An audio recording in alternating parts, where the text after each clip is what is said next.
Okay. All right. Well, with that, let's move on to part two, which was just there. So next week there's a new Pokemon set, which had me thinking about Pokemon again, and then I thought, well, heck, didn't I want to go like just sort of like look at Pokemon art and be like, yo, that's a cool Charmander, and I thought, yeah, I did, and so today there were plans, and then they shifted, and then I thought, well, you know what, this is the thing we can do today. So today is just going to be hanging out looking at some previous set stuff. So Temporal Forces is, as of this recording, the newest set on here, but in 3 days will not be. That's going to be pretty quickly shifted. On Tuesday of next week is when we have maintenance for our new set.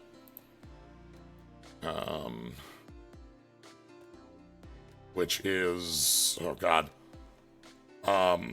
Twilight. It's not Twilight Wings. Twilight Mask. Twilight Masquerade. That's it. I was thinking through the DLCs. Anyway, which I haven't played yet, by the way. That's fine. Anyway, so previously when we did this, we had a fun time looking at some great friends, having a great time. That's basically what I want to do here. If you didn't watch the last one of these, this is a good preview of what you're about to see.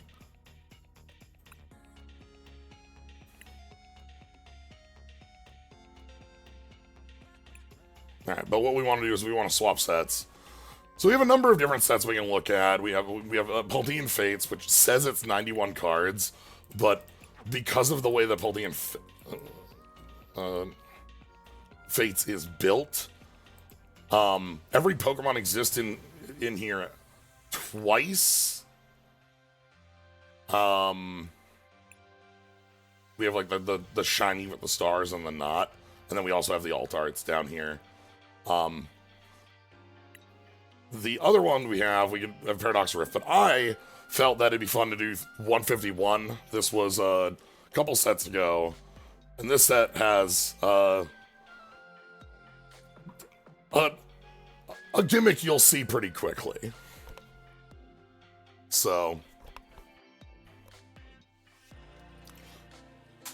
we're gonna start with a Bulbasaur.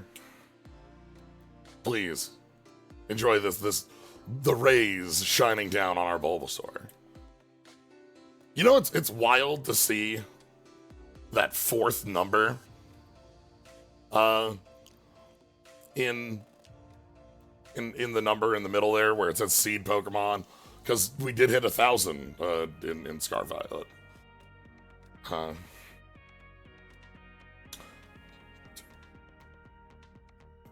You can't currently see my cursor, can you? That actually is something I might want to...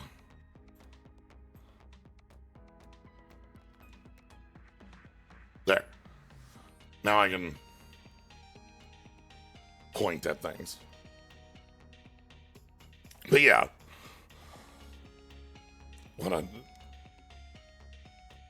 We got this nice, just very happy Bulbasaur. Oh, one.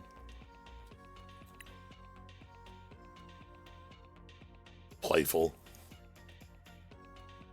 But yeah, the gimmick of this set, Pokemon 151, as we'll see very shortly, is generally, you know how like in a Magic set or in a Pokemon set, cards are sorted by like color?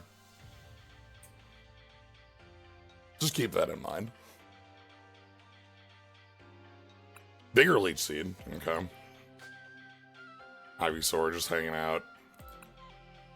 Unishta on both. Then we get big Venusaur EX. Love me a big Venusaur.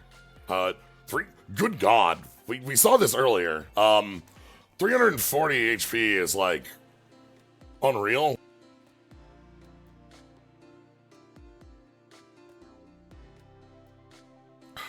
Like, that amount is just huge. I've talked about it before, but I like, if you're familiar with Pokemon cards in the old days, you'll think of, like, Charizard and Chansey at 120 and see, like, these and be like, oh my goodness. I like this because it's closer to what these numbers would be in game. It's not exact, but, like, the numbers in Pokemon play around at this range. You know? So.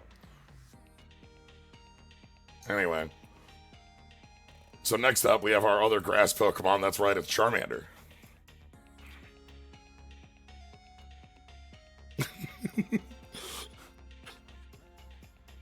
Very playful Charmander.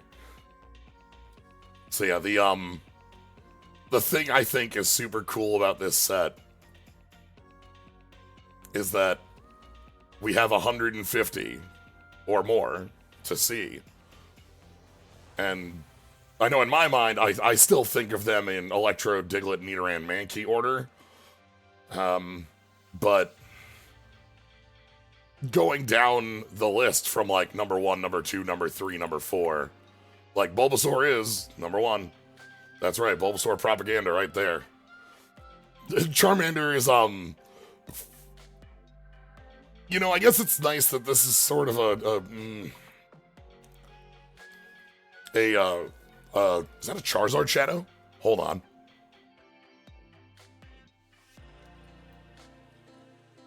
Check that out. We're just letting our Charmander out to play. Charizard watching overhead. Burn down your house or steady fire breathing. From the time it is born, a flame burns at the tip of its tail. Its life would end if the flame were to go out. Okay, hold on. Charmander here is sad. Sorry, not sad. Is unaware of the, like, burning that is going on. Charmander is just living. Charmander is existing and having a good time. Charmeleon is actively knowing what they're doing. Charmeleon means to make a fire wheel. Fire blast. Charizard, the Terra Charizard is still one of the, like, best current cards and will be for some time. That card's wild. Don't know about Charizard EX here. Brave Wing, if it has any damage counters, 1 energy for 160.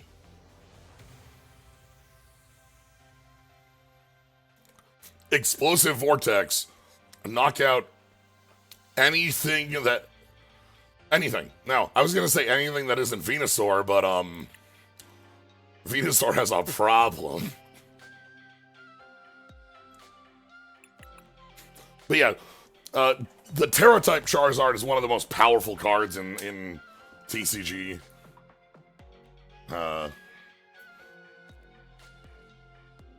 Like, I guess this lets you have a different style. Decades later, Charizard still does big number for 4 energy, discard it. Yeah, one of the things I think is really cool about Pokemon TCG is that Pokemon tend to fit into a archetype even over generations. They kind of stick to what they do. I think that's cool. Anyway, Bulbasaur, Charmander. That is the most playful. Oh, I'm so happy to see this Squirtle right here.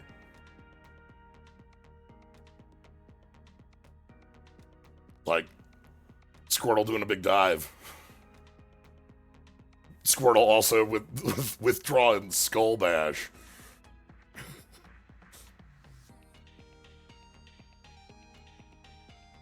That's great. I like the very colorful background with the flowers and the cliff that we're jumping off of. This is a good Squirtle. Oh, Beach Wartortle. Yeah. With the sunset. Very playful. Free diving. That's not meaningless. This attack here. There are a number of different ways that water wants this as an effect. Maybe not on an attack. That's like you're in a weird position if you have to do this. But like, water has, over the course of the years, had a lot of ways of like rain dance. Currently does with Excalibur, but also like discarding energy for effect. That was the old Greninja stuff, and there's still other bits too. Anyway, let's see what.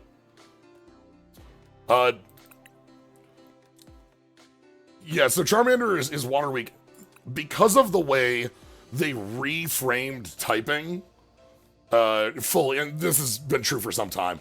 Water types, like, you obviously have multiple weaknesses on these. Like, we could say fighting would be a weakness here for grass. But you can only have one weakness, and they want the weaknesses to be balanced in that there's not one that has like 4 different ones listed, so we see electric, and that's actually been pretty common for a long time.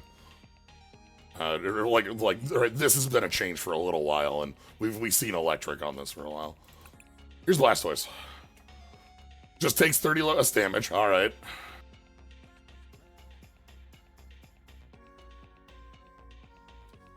I see.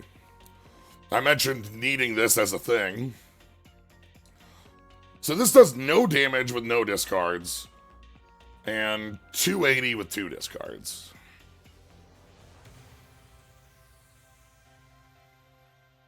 Which is not Qian Pao for 350 or whatever, but...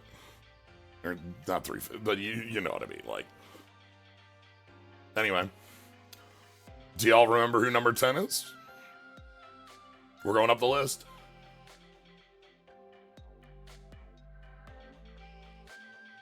If you said Caterpie.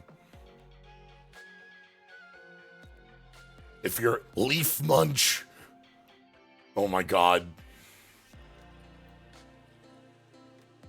Caterpie creates a grass weakness. That's very cute. Also, just hanging out and munching on these flowers. That Caterpie do be munching a leaf.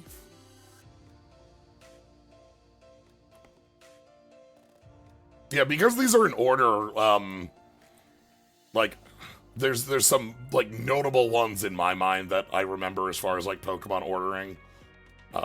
25, things like that. But we do see them going up, because these are early game Pokemon here.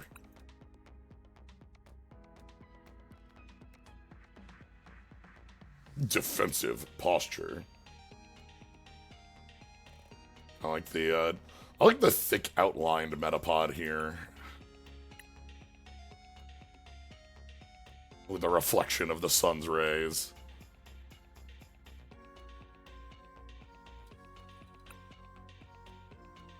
Bite mark chomps.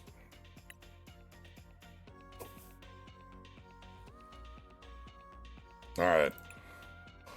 Oh, here's a friend. Bye-bye flight, no! Alright. Whirlwind, swap out your opponent's active, they get the swap in. Bye-bye flight. Choose one of your opponent's bench Pokemon, shuffle that Pokemon and all attached cards into the deck, then shuffle this card and all attached cards into your deck. It does nothing if there's no... So, one of the other things I find really fun about Pokemon TCG is that it is hard to find a useless kind of evolution. Evolutions tend to fill some sort of unique niche that only they have, or maybe they have in some sort of combination. And like Butterfree here, iconic moves of Butterfree leaving. Butterfree, looks at your opponent's Excalibur on the bench, and they both stare into each other's eyes and leave. And hopefully that's enough to, put your opponent down for 3 turns. Anyway, if we Butterfreed, then of course, we must Weedle. Ooh! Ooh, this is the happiest Weedle.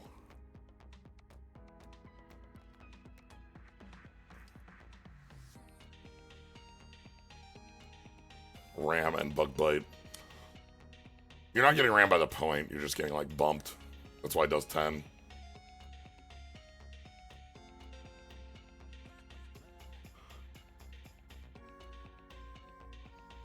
It's a good Weedle.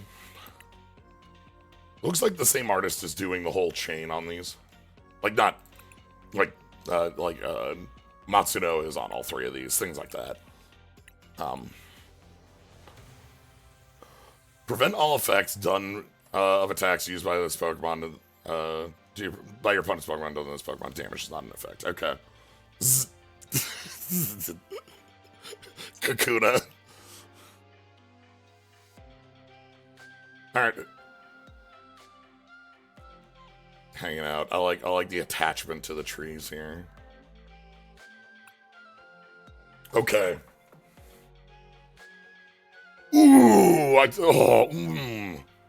Nadir Needle. Oh, look at this. If you have no cards in hand, this attack does 120 more damage, and your opponent's active Pokemon is paralyzed and poisoned. So you go empty-handed for this, but paralyze is actually pretty powerful. Your opponent has to have some sort of switch. Usually paralyze is on a flip coin or conditional. The condition here being you have no backup, you're empty-handed. Like, you're hellbent for this. But, like, that's pretty cool. And then you can just pierce if you don't have... Like, the counterplay to this is that sooner or later you have to kill the active, and then when they swap in from that knockout, 130 HP might not be enough to survive. But the Rakdos be, yeah. Alright, who here who here was the Weedle likers, and who here was the Caterpie likers?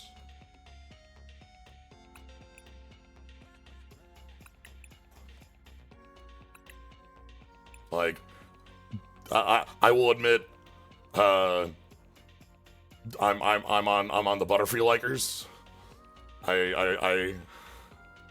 I enjoyed using a Butterfree with, like, confusion and such. But will admit that I think Beedrill is cooler. Like, yeah, because, like, B is such a cool, like, thing, I think.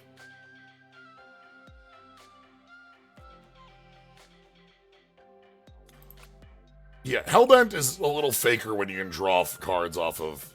Beedrill has never been good, but Drill Hands is great. If Leech Life was what it was in the past, Beedrill would be a killer, right? I think Beedrill had access to Leech Life. Beedrill should have had access to Leech Life, and then would have been a killer. Anyway, do you know what's next? We hit 15. We're an early game Pokemon. These are kind of sorted. That's right. It's time for Pidgey. Ooh. You were 50-50, Blue-Eyed Rat. I think everyone who said rats was 50-50. Because, you know, what was the first Pokemon you ran into? Well, tiny bird Pokemon.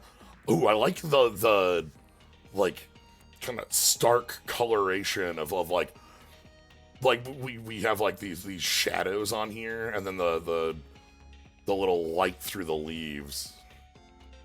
Rat of the sky. Pidgey here's main thing is being able to pull up some basics. This is we see this attack a lot. Call for Family. This is a very common early Pokemon attack on like a stage on a basic to allow you to set up your like turn 1 before you have to evolve. All right, what do we get in?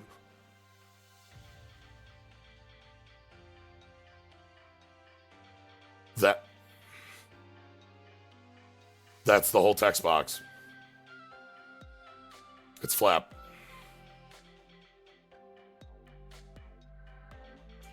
That's what Pidgeotto do, flap.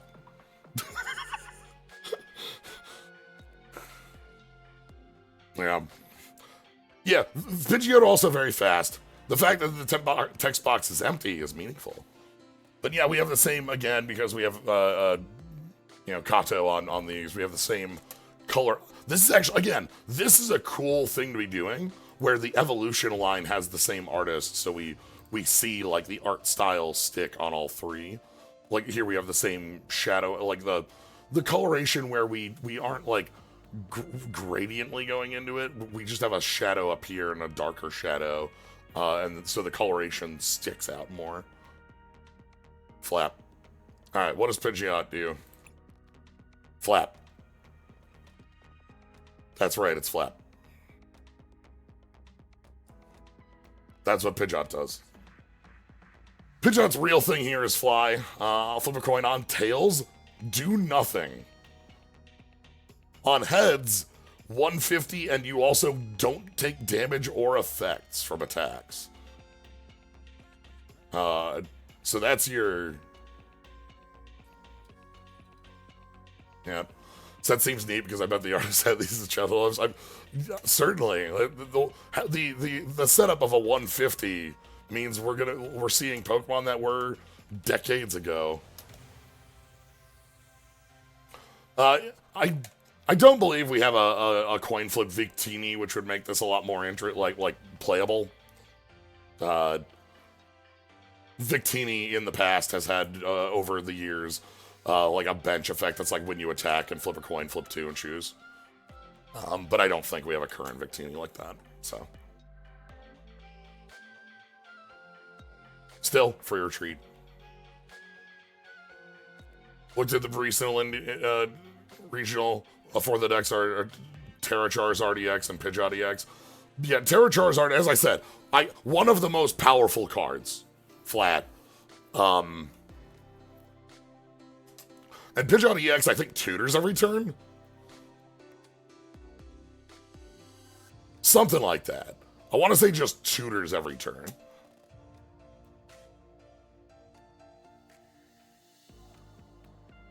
And flap. Alright. Well, if we did Pidgeot. Ooh.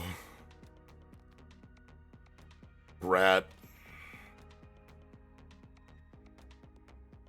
Gnaw the Wound. This attack does 10 more damage for each damage counter on your opponent's active. That's actually interesting. So it bites, and then it bites 4 damage plus. That can be actually actually usable. This is a very relaxing rat. Very active rat here. Yeah, the watercolor on this.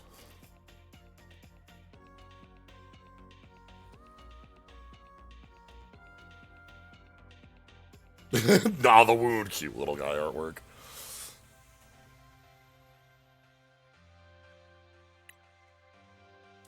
I'm in love with this. Look at this. Also, second bite. 30 plus 30 for each damage on your opponent's Pokemon. That's, again, that's also free retreat. Dang, fast rat. This is like, we have the rat that's like sitting here very like... Now this is like a cool, like, again, if you have like, you can do damage with other effects. Zubat line used to do that. Hawlucha on come in. Things like that where you could set up a bit of damage. This is a plushie. This is a substitute doll. That's so cute. Free retreat, remember? This thing is just gonna zoom. This is the big rat. That's really cool. I like the, again, as I mentioned, evolution lines having like useful things, and you see a Pokemon and you go, oh, there's at least there's a start of an idea here. It might not be the most efficient, but you can have a fun time with rat. All right, we are in 20s. That That means we have 2 more lines to go before we hit 25. The first line is more bird. Ooh, interesting.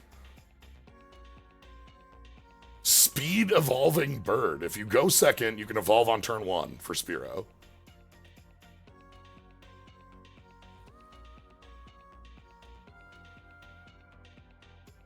Caterpie.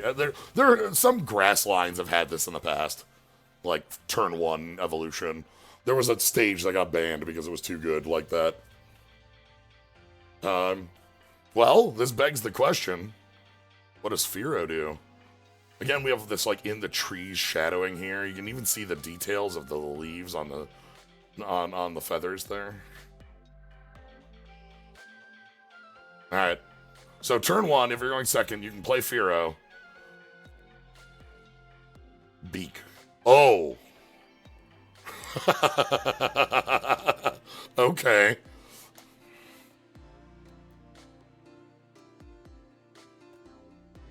The like darkened skies with the sun in the back here.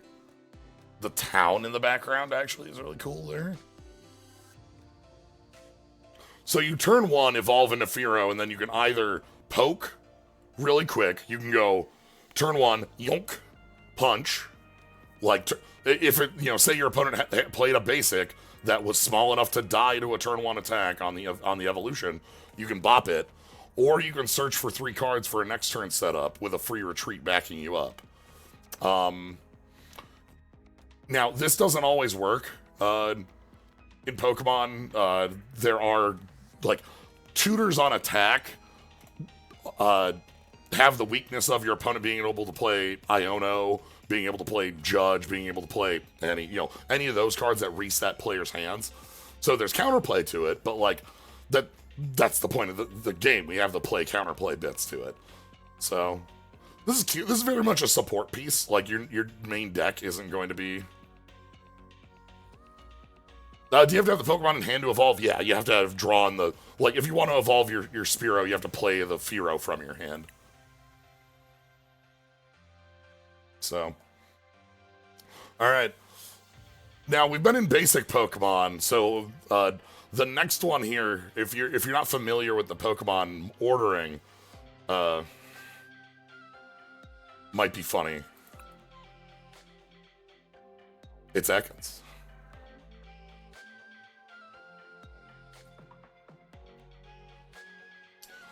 Poison gets dark type these days. Okay. Flip a coin, 30 damage, discard an energy on the flip. Ooh, I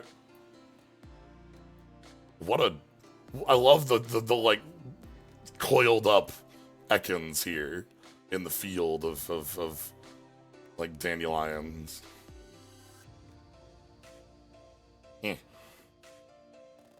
No step. So it swallows eggs whole, so sometimes an egg gets stuck and Ekans faints.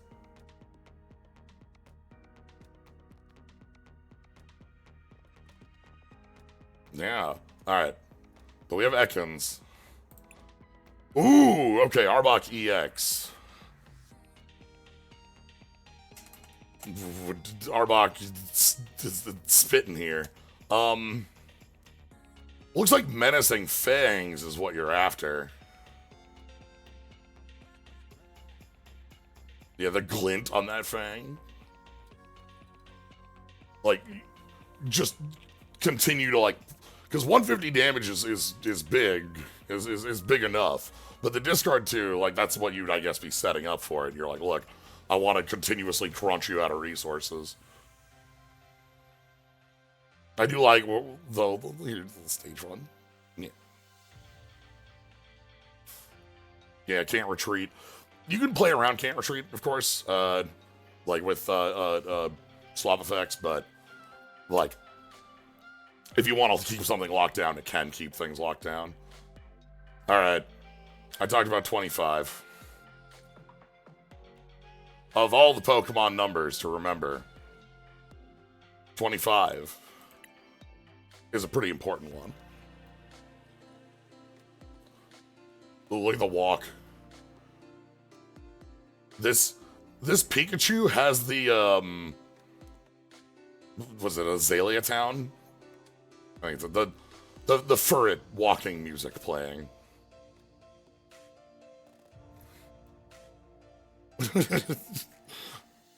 Ooh. Also has a setup move. That's nice. It's cheap. Again, turn 1, you don't have any evolutions. Pikachu's in your active. Like, this is what that is you attach to Pikachu, you activate on 1, and you go, okay, that's my turn 1 active. You're not using that past, but you can do that. Pika power. What a good Pikachu. And then, of course... Ooh, this is a noble Raichu. I love the stars. Ooh, oh, this is such a strong Raichu. Like the aura of this Raichu, the electric aura. Yeah, if this in foil. When one of your Pokemon is knocked out by damage from an attack, you may move a lightning energy from that Pokemon to this. Okay, it's grounded. So okay, that's cute. So this is like a backup revenge play where you can have Raichu waiting in the wings for like, all right, you know, we've been getting knocked out. All right, time to bring in the thunder, and you don't have to work as hard for thunder. Thanks, Raichu. All right, and of course, to follow up Pikachu and Raichu at 25 and 26. That's right, it's Sandshrew.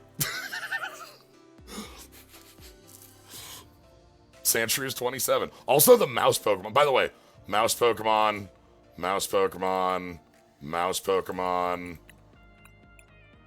mouse Pokemon, mouse Pokemon. Yeah, we gotta get more epithets. We do. These days we have a lot better, like more. The epithets are a little bit more descriptive, but you ever 10 of the mouse Pokemon. Trainer cards in your opponent's discard piles can't be put into their deck by an effect of your opponent's item or supporter cards. That's a weird effect. You think when they designed Pikachu, Raichu, Sandshrew, Sandslash, they'd be grouped together more? It's interesting. So, if you take a look at early Pokemon advertisements, the Pokemon that the advertisements, when Pokemon was being advertised, we didn't have the anime, we were just on, like, games, and it was even, like, you know, think of, like, Nintendo Power advertisements pre-release of Red Blue. The Pokemon that, like, were front and center were much different than, like, what you would have front and center nowadays. Snorlax is a cool Pokemon, but Snorlax isn't a Pokemon you'd put as front and center as you did in that early stuff. Poliwhirl was also, like, a big one in a number of the very early advertisements. You can take a look at, like, all the Pokemon get on the bus, and then the bus gets squished into a Game Boy. Yeah, like that one that's on that's on all your VHSs. If you have a VHS of an early Pokemon episode, you'll have, like, commercials on it. You might have a commercial for Ranma 1/2. Anyway, that's I'm getting I'm getting sidetracked. Let's take a look at Sandslash, who's also the mouse Pokemon, by the way. Okay. Spike Rend plays into, I guess, like, you know, Spike Rend plays into a similar space that Rattata does. Any damage, and it gets plus 100. So any poke you have, all of a sudden you're doing 180.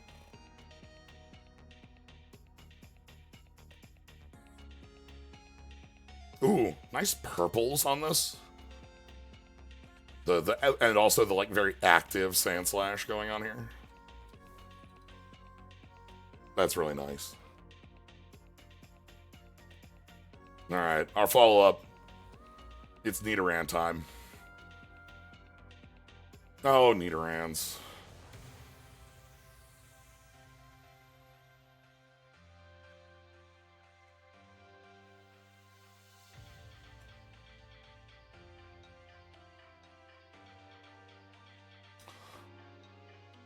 I remember when I, like, very early when I played Pokemon, I referred to these as Nidorian. I would add a letter. Not a mouse. This is the poison pin Pokemon. Nidorian gender. You know, I went Nidorian for so long, and finally did Nidoran. Like sometimes the letters get stuck in. Like Charmeleon or Charizard, you know, like adding letters. All right, we got poison pin. When you see Nidoran line, you always like to imagine the huge tags on the arguments people have in Pokemon Academia. Yeah. Nidorina. Oh, fetch family. Just go grab 3 Pokemon. You are setting up everything.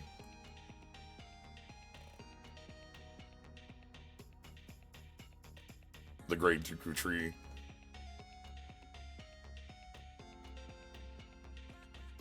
Pokemon introducing a guillotine. I thought it was pronounced like Guile Team.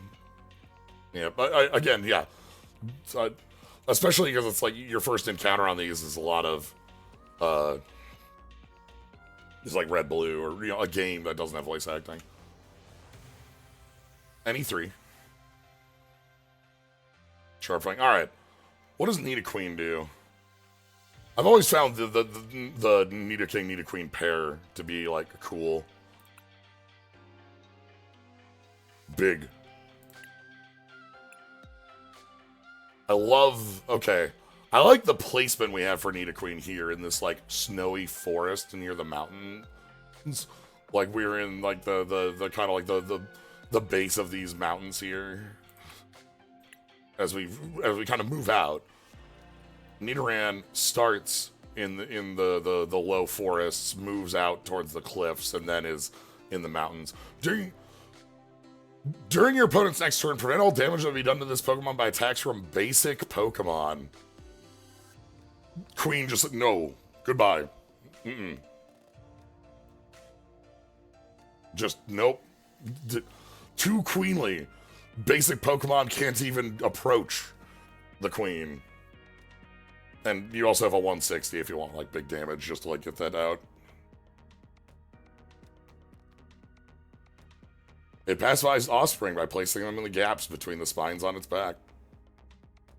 Just picture, like, 4 or 5 Nidorans.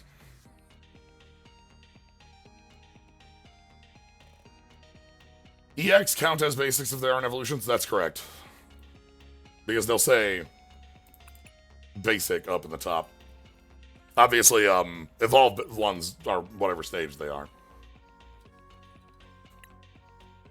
Ooh, look at this nice green on the Nidoran male here.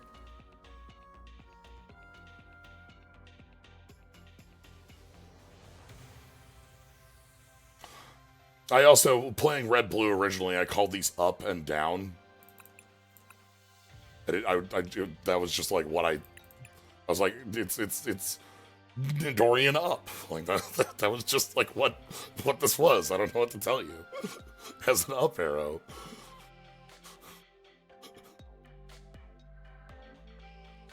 Poison pin. Yeah, no, that's right. Up and down.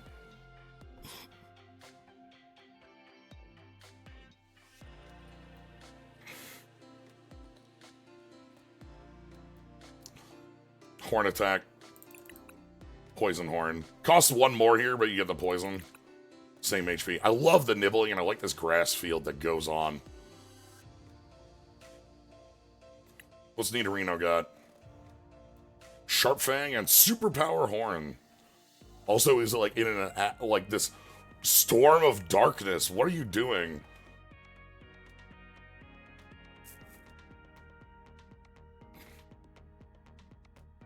You can call them like Nidoran Mars or whatever you want. I mean, I guess that's a way to do it.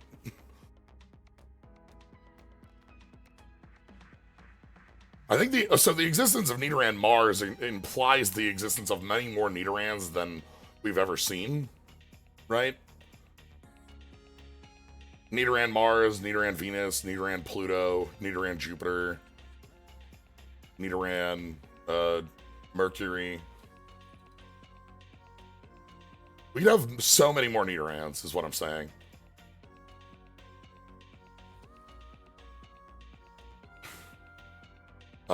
Let's look at it. Let's find out what the king's got going on. Right, we've seen the king. We saw the king. Enthusiastic king. If the queen is here, the king gets to attack for free. Yeah. Nido Jack, Nido Ace. That's what they would all evolve into, you know, Nido Joker. Yeah, you can go for it. You shouldn't need the a handoff. You've got the secret, which is that if you have a sub badge, you're good. Baby Nidoran Battle Pencils.jpg. But yeah, we saw this Nidoking before, and I thought that this was cool as hell. Oh my god.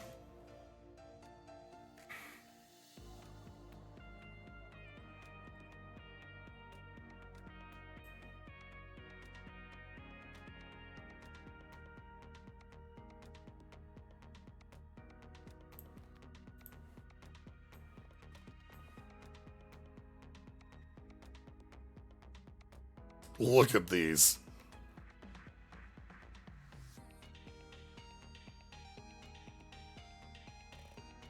That's so cute. Thank you for that.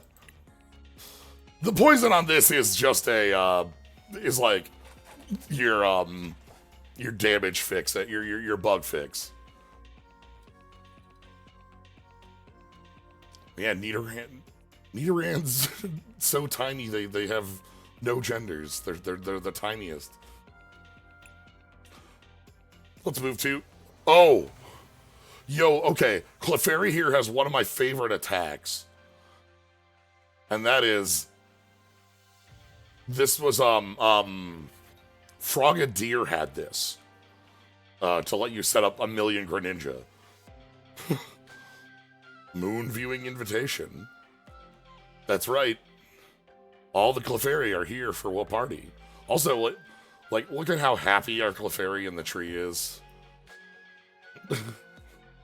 We don't have Cleffa, you know, as we are in the original. Fairy Pokemon. It's true. It do be the fairy. Anyway, so if we have a thing that pulls out Clefairies, that means the Clefable must care about Clefable, right? No. No! Oh. Okay. More moon. Clefable has the, this was the attack on, one of the future Pokemon. Clefairy. Clefairy. Clefairy. Second moon, just put up additional moons. This attack doesn't do much damage, but it gets the extra knockout. Oh yes, this is Steel on the weakness. Part of the retool was to make sure that Steel had offense weaknesses as well, or offense to hit as well. I like the moon pool here with the like very fast moving around it. We're doing some sort of maneuver for the moon. Yeah, this isn't terribly strong comparatively to like that EX Ironhead. Iron. It was one of the future EXs that has this text that's just like way easier to pull off. But still, it's very strong text. And can pull in a weak Pokemon to try to bop it. Of course, behind Clefable is the Fox. Ooh, I like, okay. Like how close up we are on the Vulpix here. Like, this is a real close shot of the Vulpix in movement.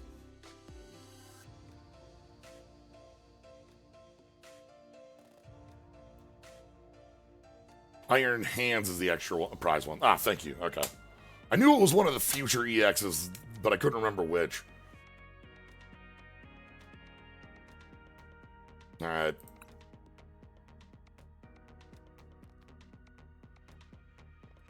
Now, damn.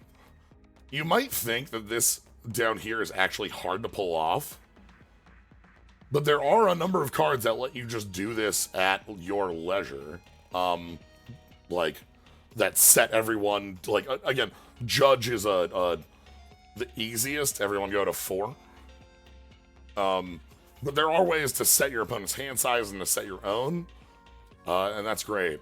This has some really cool fire breaking out. I love the EX is breaking out of the frame. And, like, this, like, looks really cool with the breakout.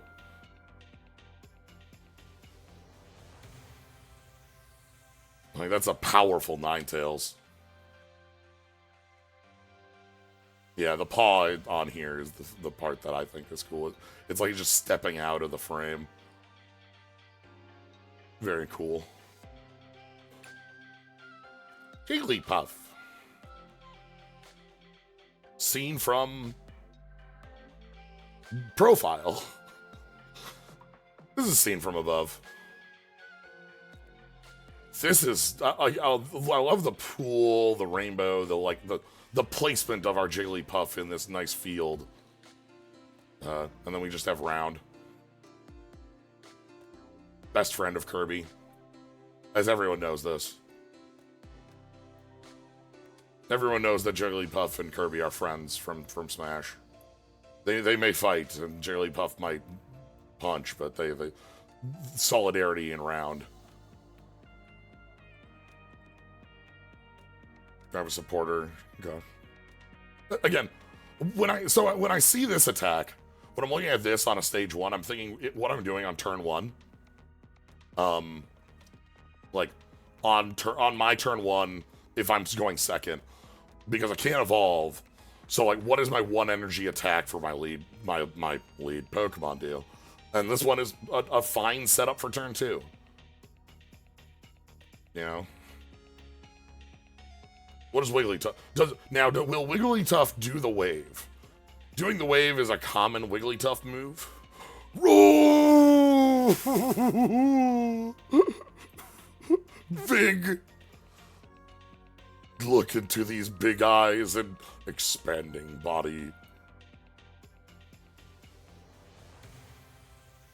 Friend tackle. This is definitely Wigglytuff. Also, this is an easy, like, thing to do 90 plus 90, because, like, playing a supporter is something you want to be doing every turn anyway. Like, it takes a while in the game for you to not be doing that. Yeah. One moment, I'm going to leave you to appreciate the Wigglytuff, and I'll be back in a second.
Alright, I have returned.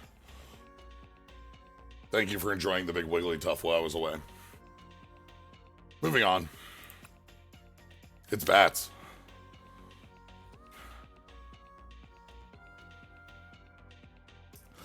Once during your turn, if you're in the active, check out the... Yo! Right, I remember we saw this bat, and this is like the original Zubat style. Like, this looks like a Zubat style pulled directly out of, like, 1998. Like, the way that it's colored. Some of these we'll have seen before, because if I go here, we opened some of these. So, like, we didn't open this, but we did open the Zubat before. So.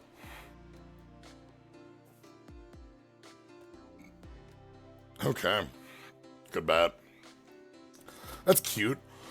Information isn't as huge in this game as it would be in some others. Like, in Yu-Gi-Oh, for instance, full information on your opponent's hand is worth, like, legitimately, like, near a full card. Like, it can be, like, wild to have that. Oh, the Golbat also has the same style. Ooh, okay. And the Golbat does a sniping attack.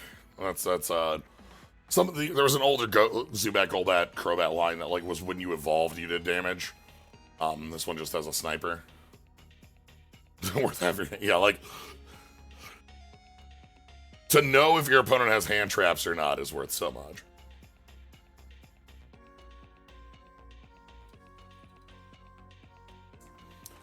Oh. Yeah. This is such a, like, we got the poison smog. We're in the dead trees, and does present a tragedy. This set, no Crobat. True. I mean, as you've seen with this set is called 151, because we have some trainers at the end, but slurping up blood. All right. Oh! Oh my god. Uh-huh. Yep. This is just Happy Oddish sitting in a pot.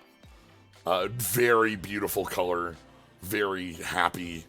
Like, just super, yeah, growing big and strong. Incredible. Razor Leaf. During the day, it stays in the cold underground to avoid the sun. It grows by bathing in moonlight.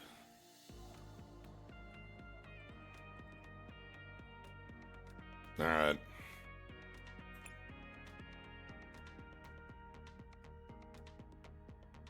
I imagine the set doesn't have much, if any, steel types. Two at most, probably. I would have, there's a couple we could, but... When you play this Pokemon from your hand to evolve one of your Pokemon, look at one of your top 3 cards and attach any basic... Oh, okay. To any of your Pokemon. So when you play Gloom, you get to look at the top 3 and you get to tiny Bloom. You get to do the... Hydreigon has this as a once per turn, I think. Just top 3. This shuffles them in. I think Hydreigon mills them. Drool. Yep, that is what the Gloom is doing. It's actually sweet honey. Again, we have a different color palette here, but again, very much in the trees and such. And then, of course...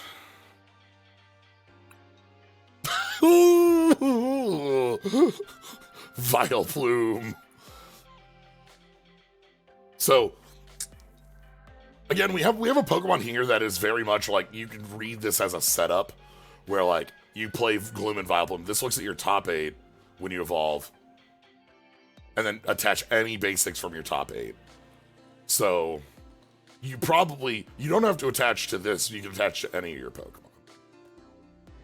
So, like, Gloom and Vileplume you evolve, and they get to set up Probably, you know, maybe they set up the Venusaur. They can attack too, but 90, as we've seen, is a bit of a low bar for 3 energy on an evolution like this.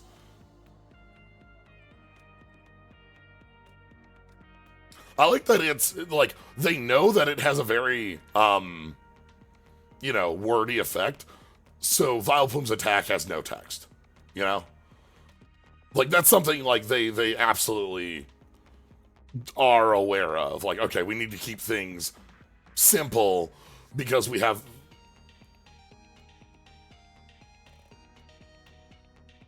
You know.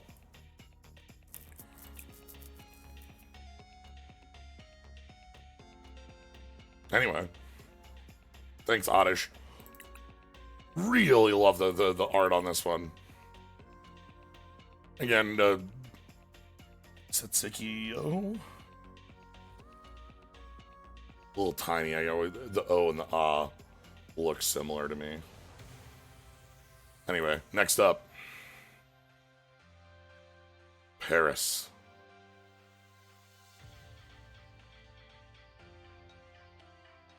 Sadio for sweepies. Yeah, like, that'd be the idea.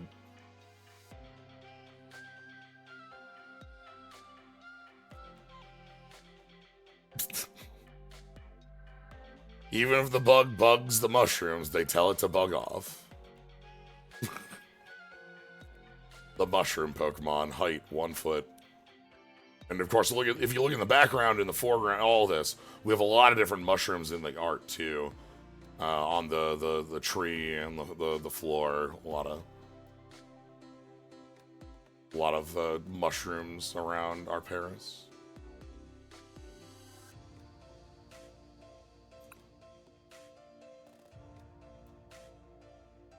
I think we saw the Parasect before, because this does not say basic, it just says grass.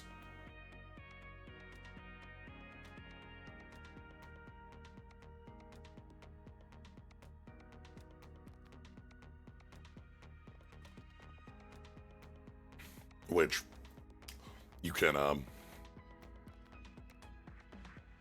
do what you want with that.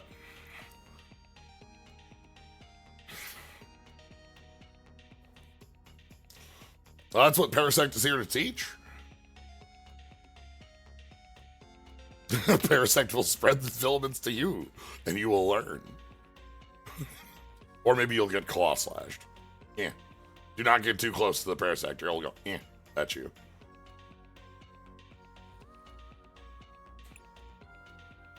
Oh. This is one that feels early. 48.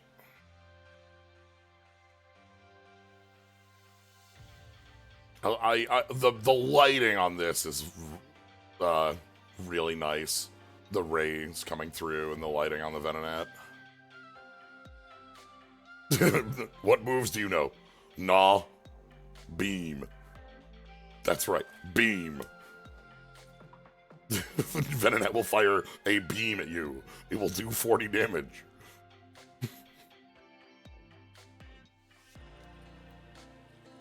Yeah, a good grass type is all over the place in Gen 1, as you can see. Grass and bug. Ooh, here's a unique evolution. Your opponent's active is now confused, 30 damage. Your opponent cannot play item cards. So they can still play, like, other types. Yeah, supporters, stadiums, the tools, the like. But, like, locking a player out of, like, a card type can be pretty powerful. Along with, like, a status effect that's, like, reasonable, too. And then Speed Wing.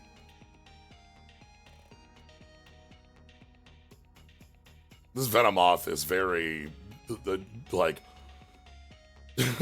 the transparency, the like on the wings is so good. Look at that. You can see the trees and such behind the wings. They're like slightly transparent. That's cool.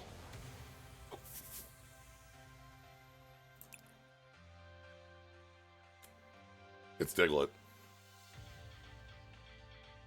I know them. That's Diglett. This Diglett looks gigantic.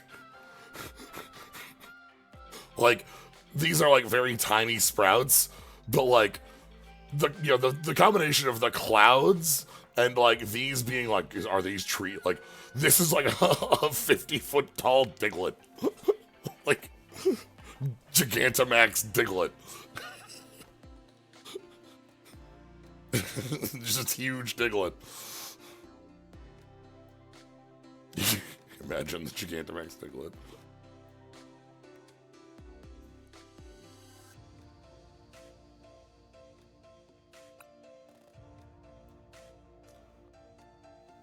This is incredible.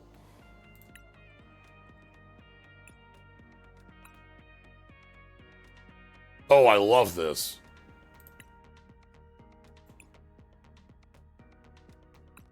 I love that the moves are the exact same moves, but like amplified because of the number of Digletts. Where's the fourth headbutt bounce come from? The secret fourth Diglett in Dugtrio? You have to do a YouTube video with a big arrow pointing to like a secret Diglett. Mudslap gets 2.5 from 30 to 80. This could have been 30 and 90 instead of 40 and 80, and then it'd be like perfect, but Dugtrio is not exactly the sum of its parts. It's different than the sum of its parts. The third Diglett is doing more headbutting and less mud bombing. I love the lean here, by the way. And like the big field. This is good. This is some good stuff here. Again, talking about styles and like how we have a ton of different stylations on Pokemon cards, where like here in Venomoth, we have this like extremely detailed nighttime woods with the transparent backgrounds and these bits, and then Diglett and Dugtrio live in a more abstracted world, and that's great. Like you know, the sky in the background give us a more simplistic Diglett to look at, where it's like, look, this is the Diglett. They all look like they're looking at something hovering above their noses.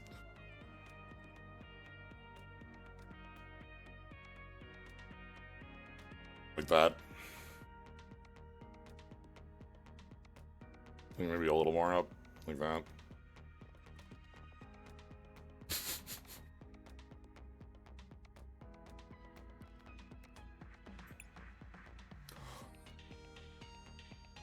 Come here, right meow.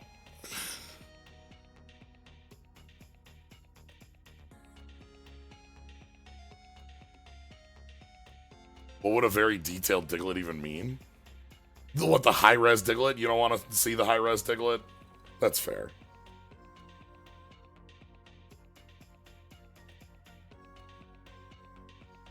I'm more thinking on the like gradients and coloration, but Dig Claws. This Meowth is trying to meow. Yeah. Like, yeah. We got some steps.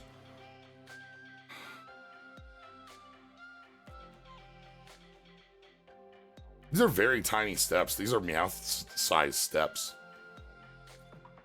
Super detailed, same Diglett. Yeah. All it does is sleep during the daytime. That's accurate.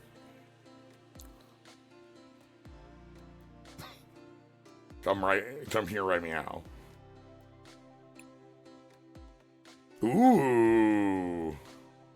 Once during your turn, you may search your deck for a card called Giovanni's Charisma. Reveal it, put it in your hand.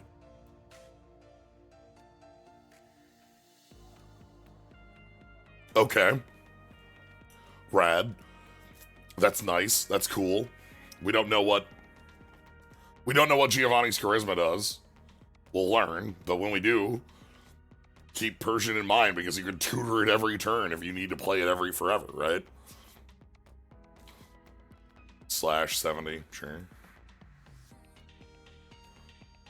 This is I like these nighttime looks, or like the purple against our Pokemon. That's really nice. The classic cat Pokemon.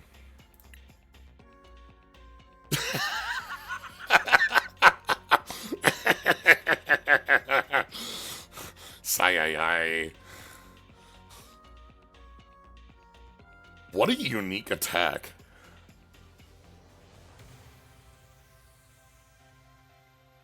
Oh, you look at the Psyduck and you think you just are thinking way too much about the Psyduck, and you miss every coin flip.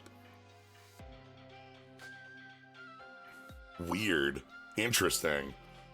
Psyduck, the ultimate counterplay to flipping coins. As we've seen, flipping coins is a thing that's just like around. And they are set up as like heads do the thing. So it's not even attacks. That's funny. Also appreciate the nice Psyduck in nature. All right, Golduck, what do you got for us? Huh. 4 Pokemon from your discard pile, your hand. Psyduck and Golduck are playing a really funky game. What do you like? That's a draw for Rescue Duck.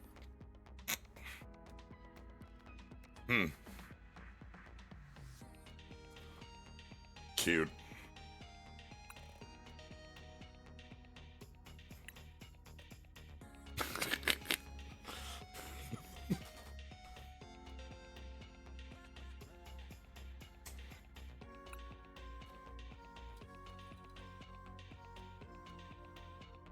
Ooh. So I've played with Annihilate.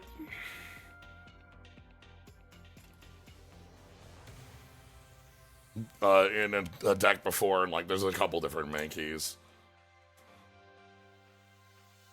He's gonna pick it up. Mankey hanging out in the tree. Now this, look at the way that the sunset looks, especially this red. Like these look really nice. The reds and the purple, like the way that it's kind of like hashed.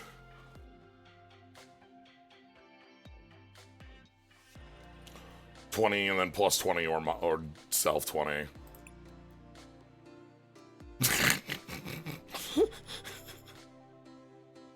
If this Pokemon isn't confused, this attack does nothing.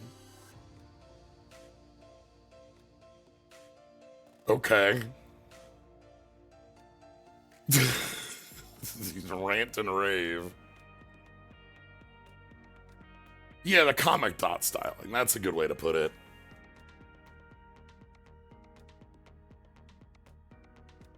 That's hilarious. That's the most... Like, you don't have a way around the confusion, so you still are on the, like, coin flip for a take 30.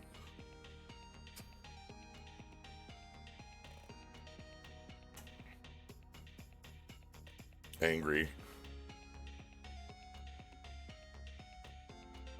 Yeah, you have to be confused.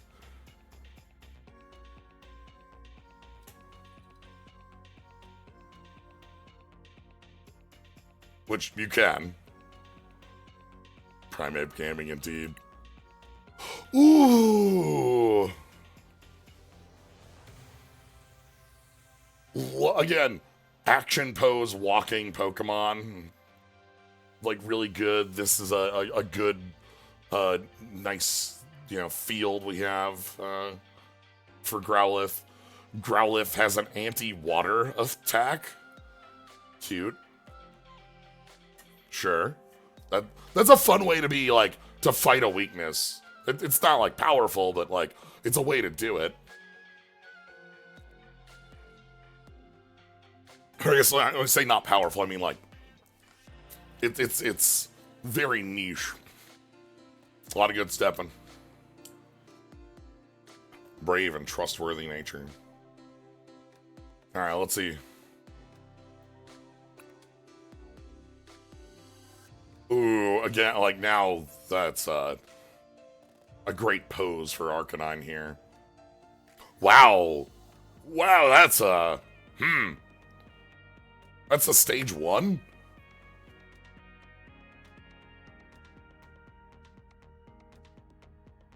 Huh. That seems like a lot. Like, it's almost, it's very weird to have this high of a retreat on Arcanine, because I think of Arcanine as a very fast Pokemon, but that's like extreme speed doing a lot of talking. But yeah, like torrent, the torrent here building up your energy, and then 240. As we saw up in Charizard, this is an EX, and it does 330 on that same.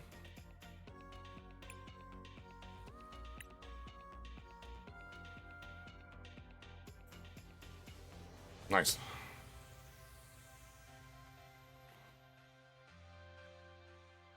Alright, next up, you might have gotten a preview. Poliwag looking up at you, sitting in the tiny pond.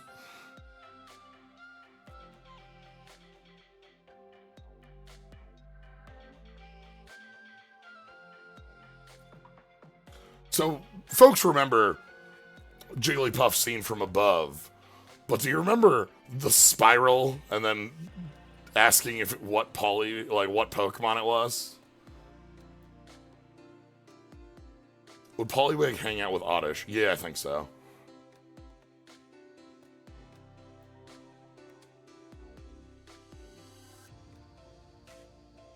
Very tiny. 2 foot height. How big is Oddish?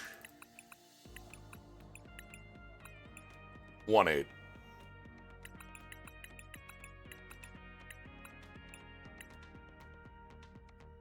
Alright. But to tell you about that, Poliwag spiral is counterclockwise. Poliwhirl spiral is clockwise. Also, oh, look at this. Oh my goodness. I'm loving the Poliwhirl background here. Like, look at this, like, nice, like, art on the side of the building. We have, like, we're kind of up high, some stairs, a ledge with a railing, frog hop.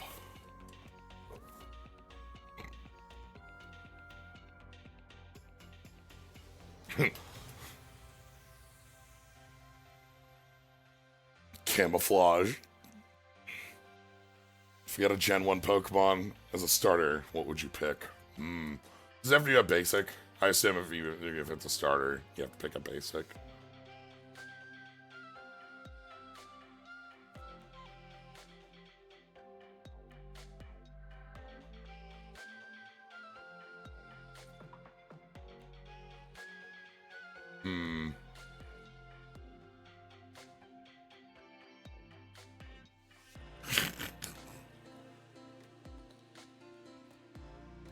Magnemite.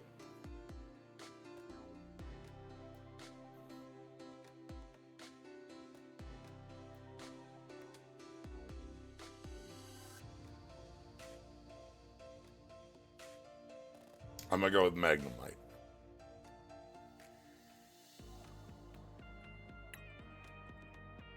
Ooh! I love Pokemon in big cities. I adore Pokemon in big cities. This looks like a Coca-Cola ad behind there. Heroic Punch. Flip a coin of heads, it deals 150 more damage.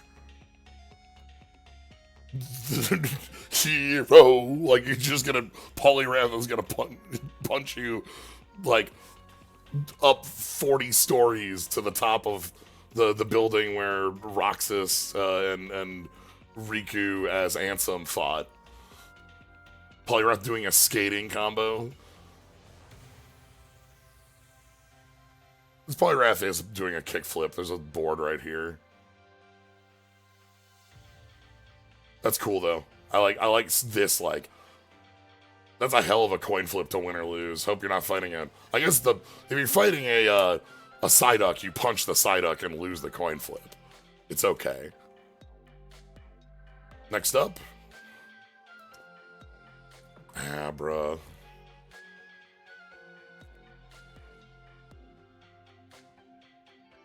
What a nice field. Oh my goodness.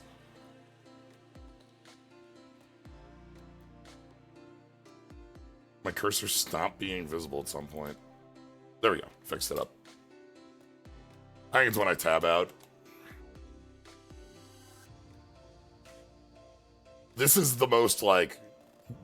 This Abra is in a Plains in Magic. This would, like... This could absolutely, like, if we zoomed out, this taps for 1 white mana. And the Abra is hanging out in it. Very 3D Abra. You know what that means? 70% to the Odyssey Plains. Yeah, like lightning bolt right here and some clouds, and you're there. Alright, next up is the 20 years illegal Pokemon card, but is legal. Kadabra. We had to work around Kadabra not existing for like 20 years in the TCG. Like 15. We did that with like Alakazam EX, that was a basic. We did that with Abra, that got to evolve Ultra Evolution straight to Alakazam. But Kadabra lives. It's time to bend that spoon. And okay, let's look at the rest of this background. We've got like all sorts of like psychic energy on like a book that's floating, this like old TV that's floating, all this stuff in the background that like Kadabra is trying to bend the spoon. The spoon is completely immune, but everything else.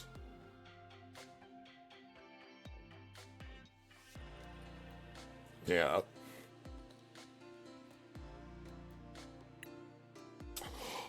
Ooh.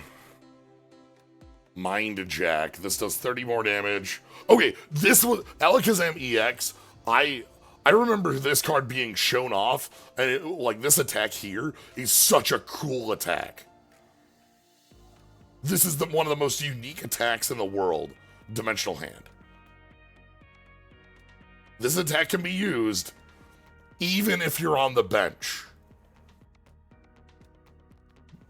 Like, this lets you have an active that has, like, maybe an ability that's some sort of stun tool or some other effect. Somebody that's taking the hit.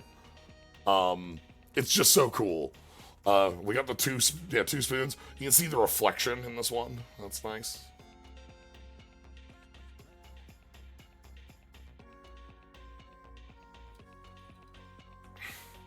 Yeah, what a cool attack.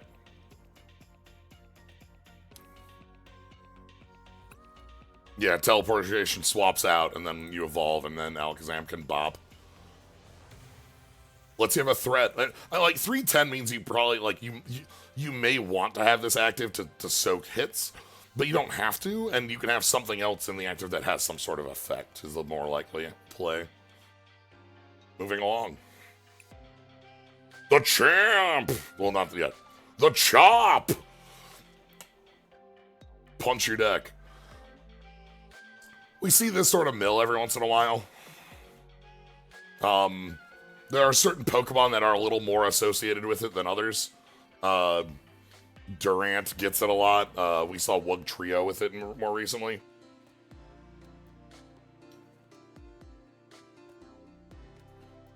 Just this one is like, I love the sun in the background. We have the like the is that an umbra? Is that what you would call that? The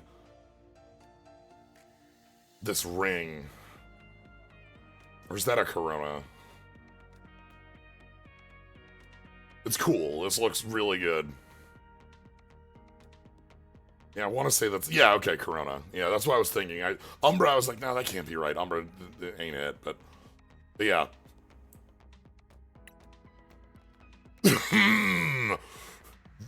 Machoke is... Caught a sundog? Yeah. Mountain Ramming. And now we're at night, and we have this... The skies are falling.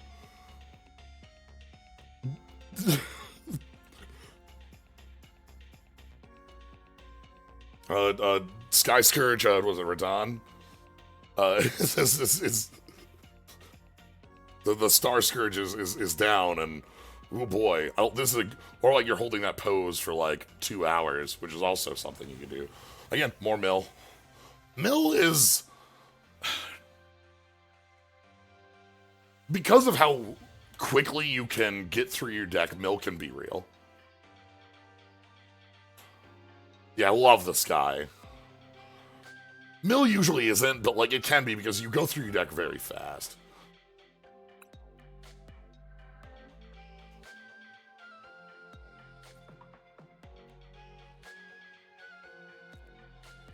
The champ!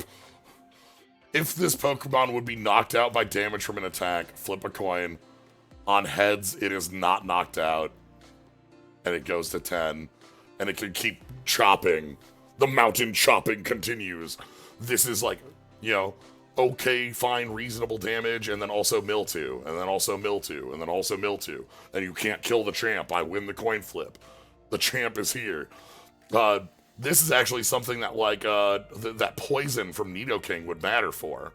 Because you'd hit, and even if Machamp lives, that 10 will knock it out. So that's like a counterplay to Guts. Also, this Guts doesn't say, like, at full health or anything. You gotta win. That's cool.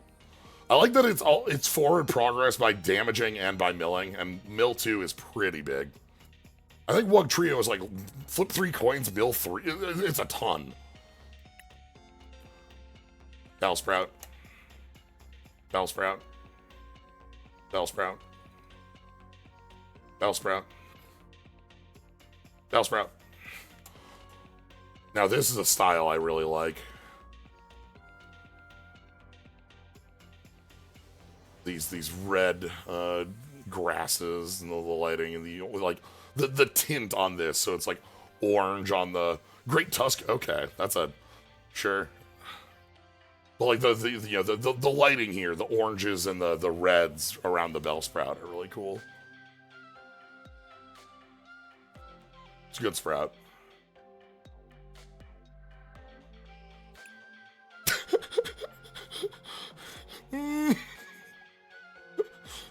Weeping Bell. Yeah. I'm imagining the gif of like searching through a hay bale and finding a person in there. You search through the hay bale and you open it and you just see the Weeping Bell going like, ah. And then you shut the leaves.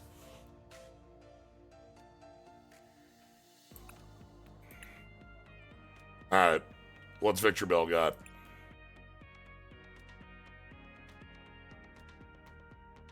Huh.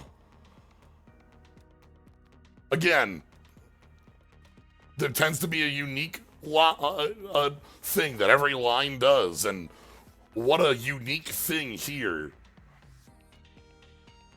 If they swap out, they're no longer the defending Pokemon, they won't take the damage, or they won't take the extra 12. But, like, that does, like, change up their plans is the hope, right? You force them to retreat out, and then they can't work from there. Damn. Again, kind of like similar, you know, we have Jerky the whole way through. And we see more like the sky here as we're looking above to the Victor Bell. And here we see like the sides and the leaves, and here we're on the ground, so we're moving up as we go along.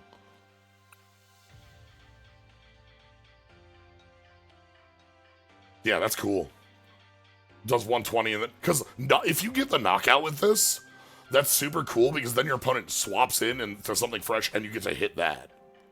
So they sure are. Tentacool. Watering. This is sort of sad looking. Tentacool looking up at these neat little trees and just sort of like thinking.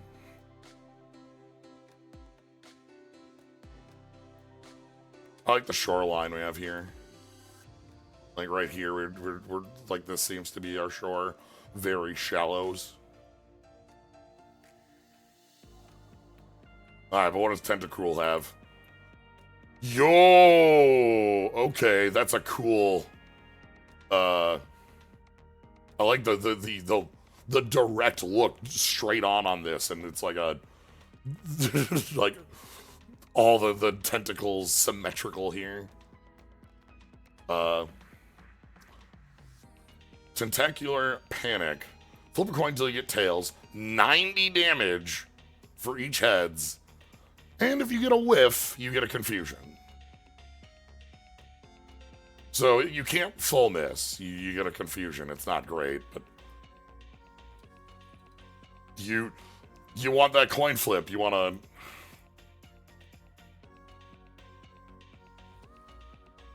to... I would not fuck with a tentacle that looked like this. Yeah. This is like almost like be not afraid, but no, you should actually be very afraid. Very Emma Cruel. Yeah. You can put the Emma Cruel head here, and that's that. When Emma Cruel flips a coin.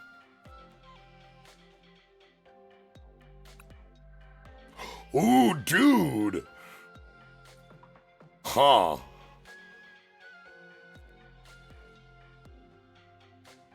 It's a little funky to see Geodude moving in a way that's like grabbing and pulling with arms.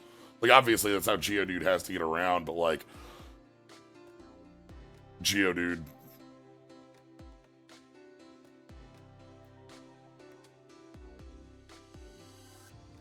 This is a hardy Geodude, 80 for the basic. The Moontime Mountain Geodude. Yeah, again, turn 1, if you're like attack, this is fine to try to keep you alive with like 80 plus 30, so you're not getting sniped out. What do we move into though? What does Geodude flip up to?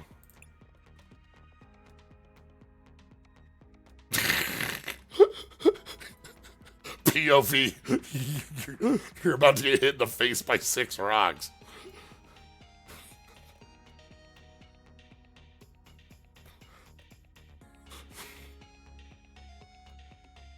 POV catch. That's fun. And all the different rocks Graveler has ready to go. A ton of HP move up, but I mean, like an 80 is already quite high as a start. Yo, Golem EX. Alright. 330, dynamic roll. During your next turn, attacks used by this Pokemon do 120 more damage to your opponent's active. So if you keep rolling, you go 50, 170, 170, 170, 170, 170. Or you can go 50, and then if you need to, you can move under the Rock Blaster and just do 300 in one shot. Right? That's pretty cool. Golem just wants to get rolling. This is a cool way to do rollout, by the way, with the like you during your next turn, and then this keeps the buff, and you can pay it out on the big attack if you want. Very cheap too. 1.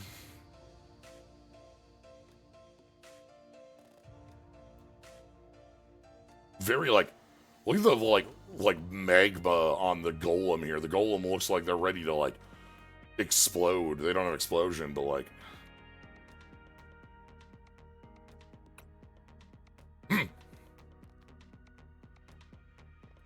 Defensive.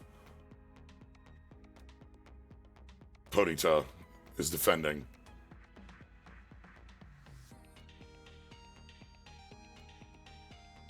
The stance. Good field. Good Ponyta. Flop. I assume Rapidash will have 0 retreat, because that feels like a Pokemon that should have 0 retreat. No, still 1.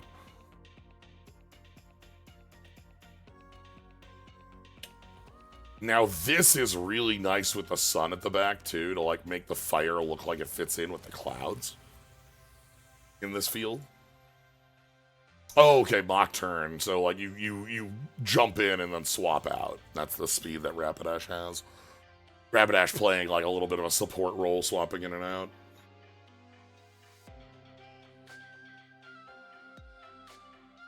Okay. Fire horse. 200-pound fire horse. Oh my god. When I said I wanted to come here and appreciate arts, this is why I'm here, to appreciate arts. Just, you know, so you know. Slowpoke just floating, hanging out, bathing. Heal 30. The dopey Pokemon.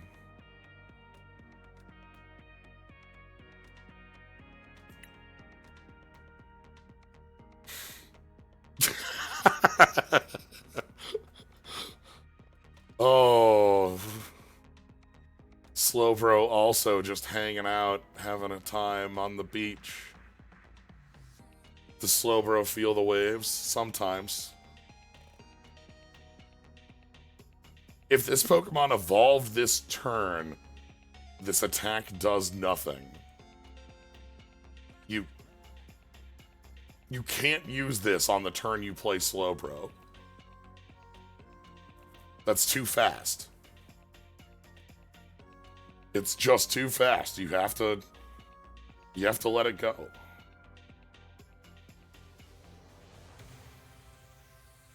Good Slowbro.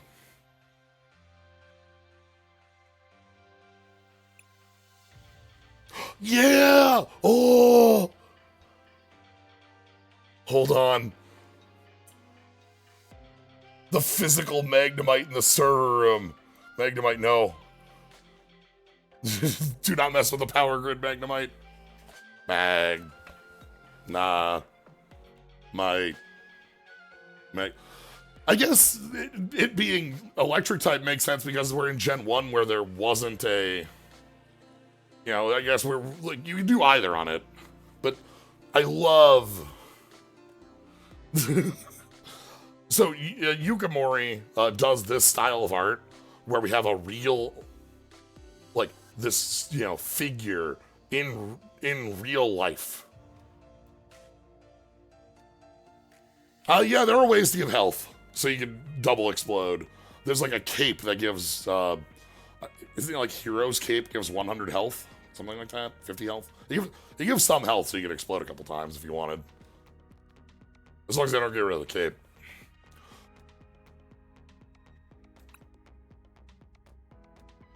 Magneton! It's 3 of them! And now we're in the industrial piping. There's a kung fu fight going on somewhere in here. Ooh, pick up 2 items. That's cool. Pick up some junk. Again, the arts for these, I love Yukimori's, like, figurine arts. These are, Yukimori's been doing these for 20 years in the TCG. And every time, they're just so good. They're one of the best ones to look at. I'm glad you're getting to catch this, Mike. The art on these is just such a fun bit on the Pokemon cards. This set is 151. It's just every Pokemon from Generation 1 in order. we're at 82. So, moving on to 83. Far-fetched, far-fetched, far-fetched, far-fetched. Far-fetched. Now, again, looking at this, we got Far-fetched running in this, like, small creek. A tomato floating in the back. We got the pipe, still like a sewer pipe feeding out. Package deal.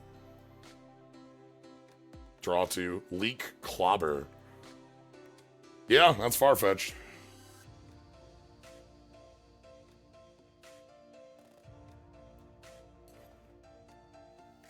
That's not too far off what I expect Farfetch'd to do. I think Farfetch'd original was like draw one card or flip a coin for 30, something like that.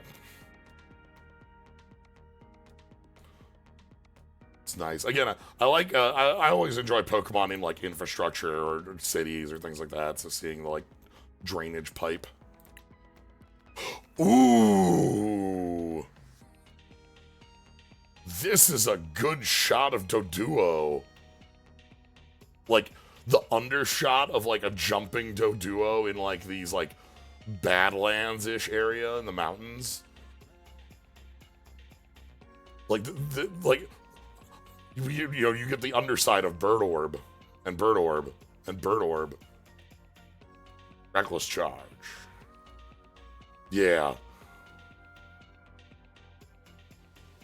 That's a good orb. Like the skyline, too. Yeah, this is just like the basic arts, too. Once we get through the 150, you're going to get to see the special arts. And like Runeterra for as long as I did. Yeah, that's something Runeterra had as a big bit in that game, was the arts. Speed. Like, okay, this rules because we have speed. We've got, like, zoom, we've got distracted, and we've got, oh, I don't want to go this fast. Like, this one's like, oh, look over there. Look at all three faces. Oh. Also, look at the synergy on the attacks on here, too. This is actually really cool. So, zooming draw, you put a damage on Dodrio to draw a card, and then the beak does 30 more damage for each damage you have on Dodrio, and it only costs 1. So you kind of get to slowly zoom up to draw to set up your Dodrio to do 100, 130, 160 just for 1 energy. It's going to be, you know, very fragile because it'll be like 100 HP with like a ton of damage on it. So like a stiff breeze will knock over the Dodrio, but the Dodrio will knock over anything else. So, that's cool. The 3 heads respectively represent joy, sadness, and anger. So we have joy, sadness, anger. Yeah, you know what? That fits. That's accurate.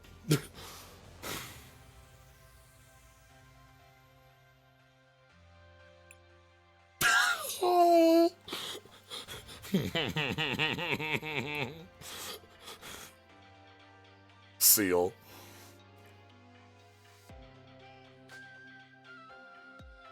Imagine being born and finding out your job in life is to be the sad head. I hope they swap. You get to be the joy head some days, you get to be the angry head some days. Yeah, we don't want to wake up Seal. 2 flipper rolls.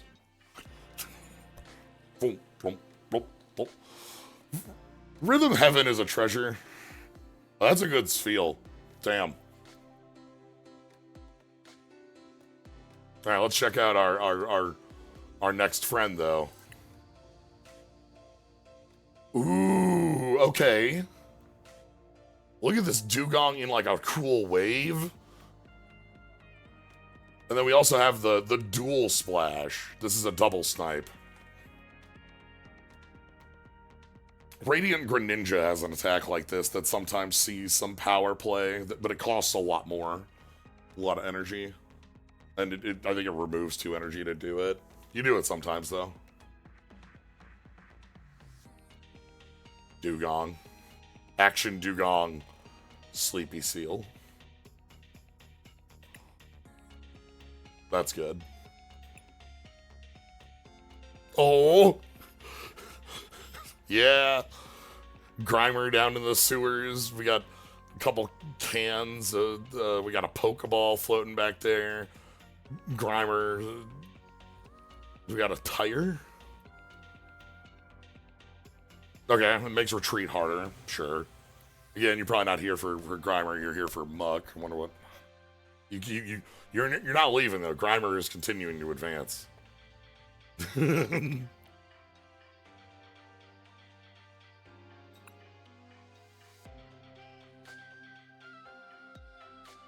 During your opponent's next turn, attacks used by the defending Pokemon cost 1 more, and the retreat costs 1 more.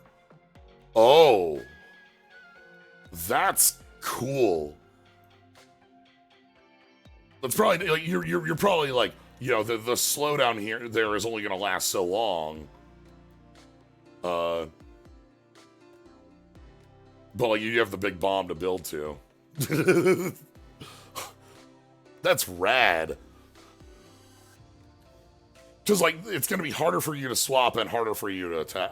Again, I love when you get to look at these and, like, obviously, like, you're not going to, you know, Muck ain't something that's going to be, like, top table nonsense. But you can play this and be like, all right, I have a plan. Maybe I set this up with ways to poison you because you can't escape, or energy drain, right? Like, we have ways of getting the energy off the active and it costs extra. Like, you can build a deck there. Even its footprints. What footprints? What? Are there feet in there? Hold on. What do you mean footprints? What's the footprint of a Muck look like? Like, there... What? Are there feet? I don't... Like, yeah, it'd have a trail, but, like...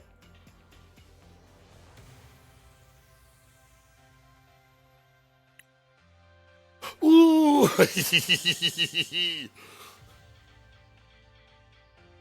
Now, like, again, we need to look at this nice color, with this very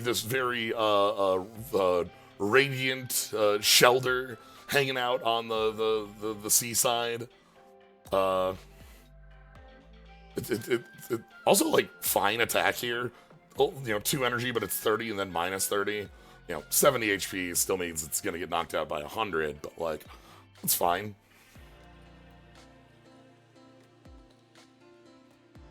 I just like the nice bright daytime shot here of Shelder. Low angle Shelder. Shelder seen from below. Oh, okay. And Cloyster is just bigger Shelder. That's actually a cool, again, every line getting like a cool like change like that. Like Rattata is this way, right? Rattata was 20 plus 10, and then Raticate was 30 plus 30.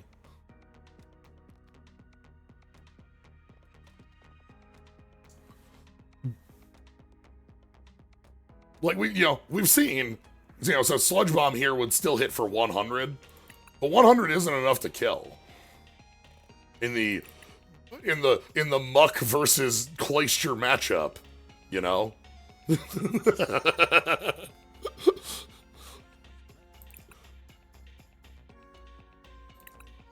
That's cool. So that means you'd have to do 210 in one shot to knock out. 80's like... 80's a reasonably big number. Twilight Masquerade, yes. I'm hoping to, like, take a look at... That's why I was thinking about doing this today. It was because Twilight Masquerade shows up next week. I don't even know what Twilight Masquerade has in it other than the DLC legends and such. I think are in there. Oh my god. Oh. Holy smokes. You just see an art and you look at like... Ooh.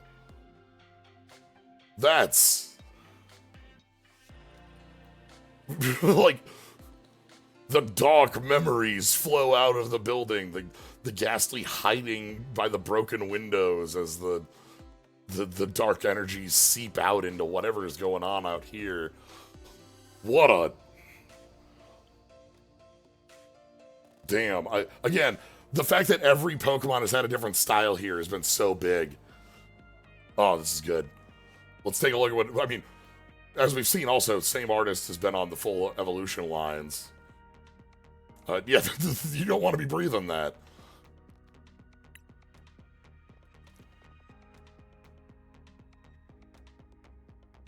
When you play this Pokemon from your hand to evolve one of your Pokemon, you can put a supporter from your opponent's discard into their hand. Also, the city over here that, like, Haunter is looking through. Oh.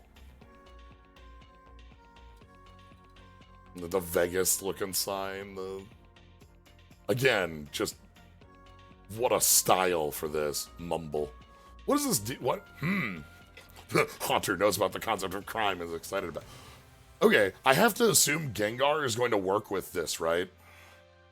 Because this is giving your opponent a free resource. So what's the payoff, right? That's the question. Kami illustrated Neo-era Hitmontop, most famous. Yeah. Well, one thing that's been cool to see is, like, we've seen a number of, like, you know, I bring up the Yukimori on Magnemite, like, these artists that have been around for a long time. Yeah, anyway, hey Gengar, do you, like, do damage based on supporters? Oh my god, look at this. This is such a good Gengar. Your opponent reveals their hand. This does 50 damage for each trainer you find there. So that's the payoff. You hand them a supporter, and they can only play one supporter a turn, so it's hard for them to get rid of them. And then Gengar just goes, and gets you. The dark spirits that follow Gengar around here. Oh. Hollow Dive is also pretty cool here, with 110 plus a little bit of bonus damage.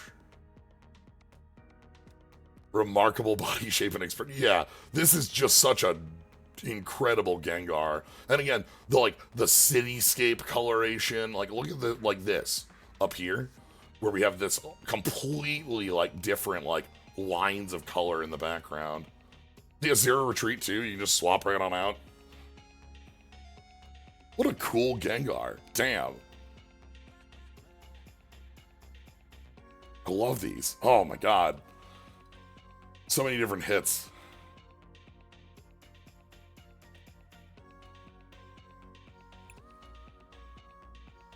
And here we have a 3D Onix that's about to crunch you.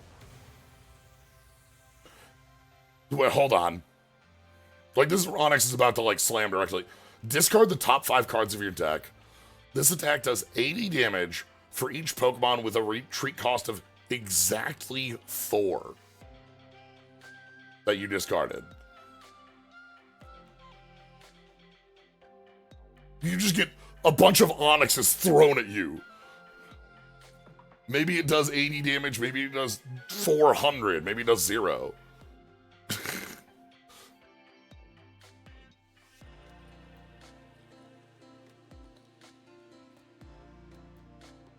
Yeah. Something to keep an eye on, you know.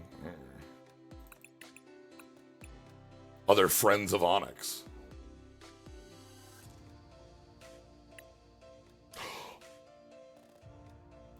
Oh. This is a beautiful Drowsy. I think we saw this Drowsy before because I love this Drowsy just sitting on the rooftop. Just hanging out, having a think. Like, just feeling, you know, probably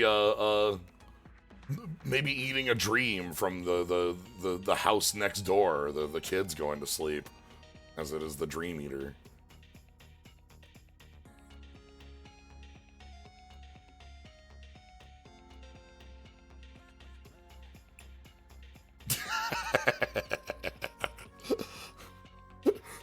Here, for hypnosis. When you play this Pokemon from your hand to make your opponent to evolve it, you can make your opponent go to sleep. Feels late me? Yeah, that's a good way to put it. So when you play Hypno, opponent goes to sleep immediately.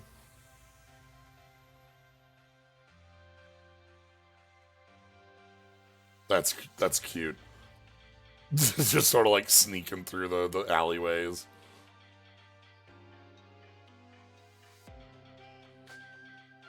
Again, I'm a big sucker for, like, you know, in a town or in a place, Pokemon hanging out. All right, we're at 97. You know what's coming up soon? That's right, it's Krabby. This Krabby has a powerful aura about it. I've recently been enjoying, the last couple weeks, watching a friend play another Crab's Treasure. That's been very fun. Thinking about Krabby.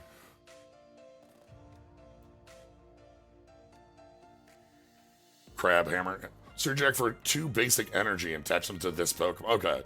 So if you can build up to the Crab Hammer, I assume you can build up to whatever, whatever Kingler has. Let's find out. Oh!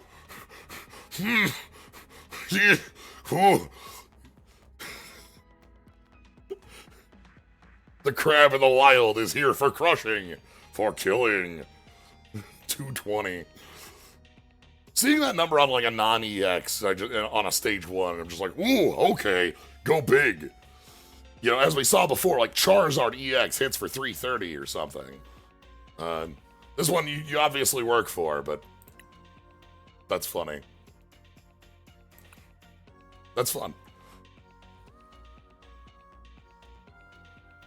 Yeah, I don't care if things are unplayable jank or whatever. I care about how cool the Kingler can be. It makes me think about like the person who plays the Krabby on turn 1, and they get on turn 1 they attack and they get their 2 energy off the Krabby, and then next turn they play their 4th energy and they get to go, Kingler, let's go! It's so fun. Kingler's just got such a face. There's something about Pokemon that brings out the optimist in wanting to just kind of build something around like any of our friends we find here. So this is the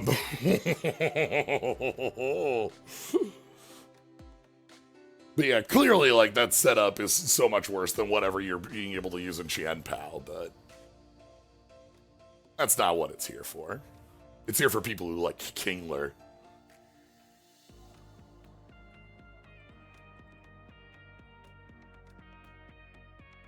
I've never seen a stronger Voltorb in my life.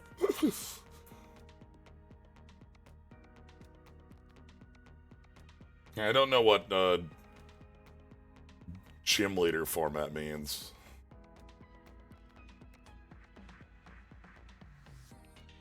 Monotype, Highlander, no EXs, no. Okay, interesting.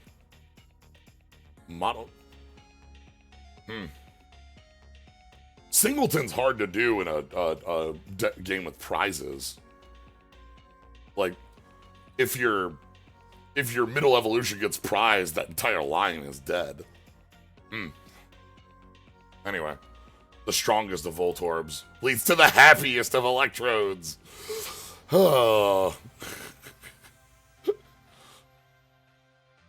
Before doing damage, discard any number of Pokemon tools. This attack does plus 40 for each discard. So this is 20 plus whatever you feel like. Huh. Huh.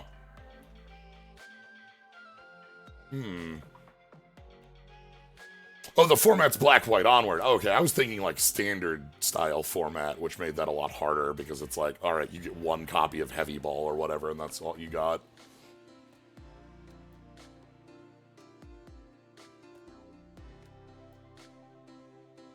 All right, one more time, I'm going to let you enjoy the Electrode while I'll be right back.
Yo, right, we saw the eggs before.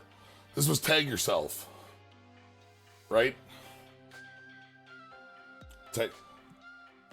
Which egg are you?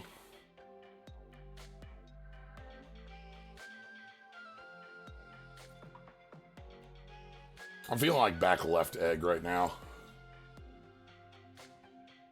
The longer the day goes on, the more I feel like middle back egg. And I wake up in the morning. Every eggs is tag yourself? That's true. Every eggs is tag yourself. Ball roll. This can kill anything. Maybe.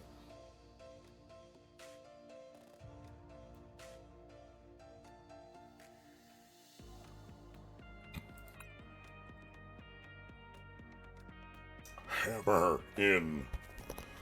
Oh, that's cool. Psychic, which is this is an attack that punishes high energy. This is a very constant, like, style of attack.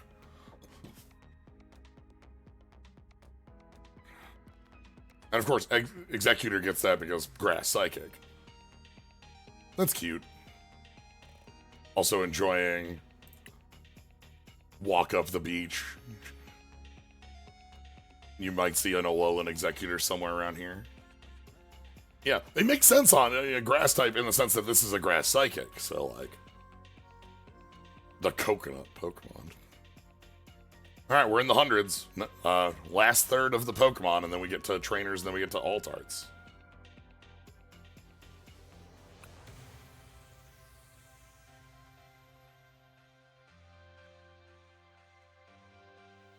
As long as this Pokemon is on your bench, attacks used by Marowak deal 30 more damage. The night sky, Cubone, looks up at the moon.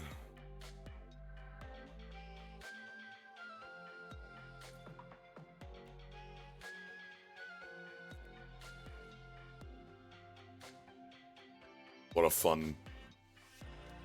Just this somber Cubone at night. The shadow of the moon.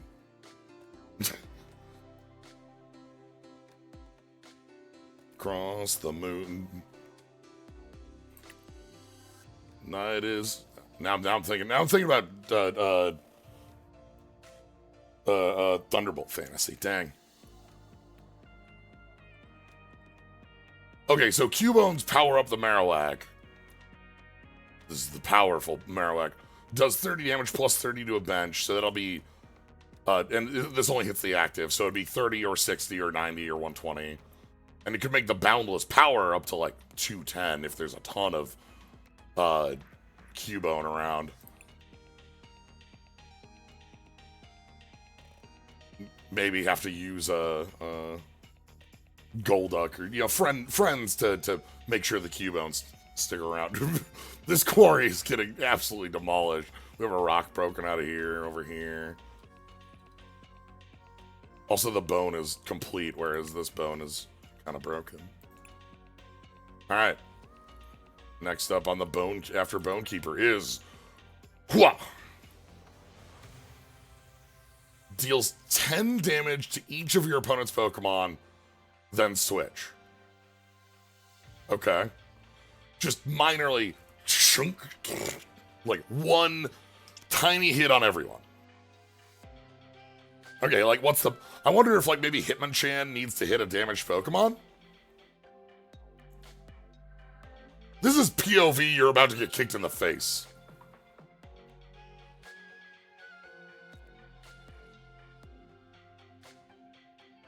But...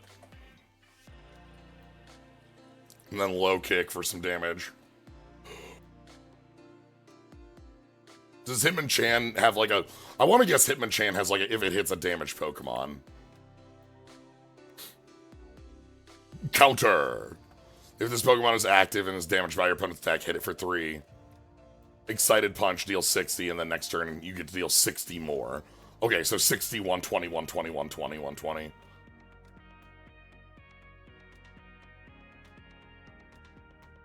Sure. So Hitmonchan just wants to. Also, again, the point of view on the art from below, and then also the sun with the like beams. Like, oh yes, the powerful Hitmonchan.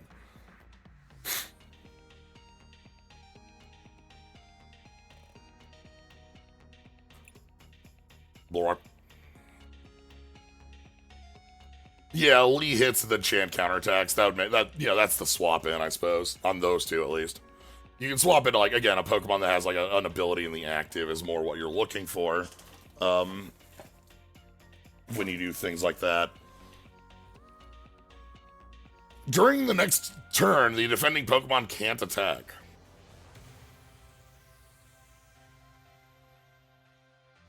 Yeah, sure. So they have to swap. Sure. But, like, the licking Pokemon. Gotta get all those berries.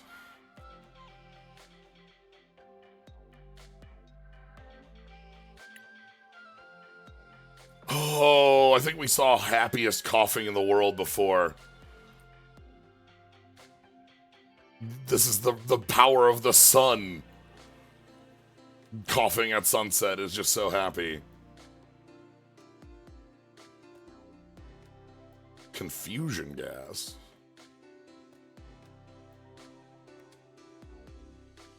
I think the wheezing.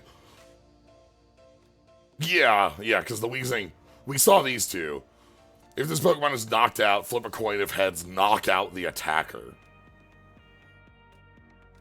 So if you knock out Wheezing, you have a 50-50 to get a crackback.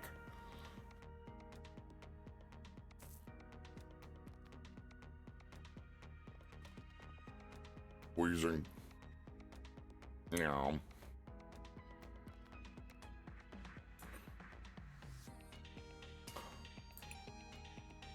Action Rhyhorn.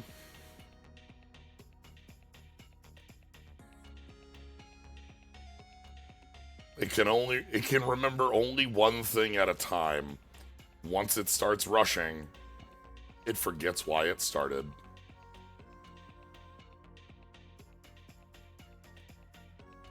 The Rhyhorn just goes.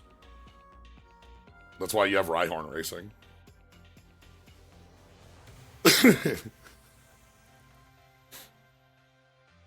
Spikes.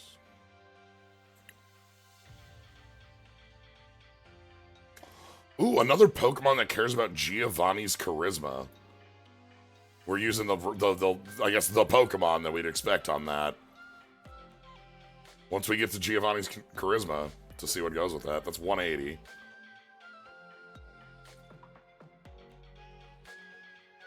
Like right on here, crushing the rocks in front of it here. Charismatic drill. I like this. The focus is very much on the Pokemon here, though. Like the orange coloration of everything we have here, from the ground to the trees to the sky, is really cool.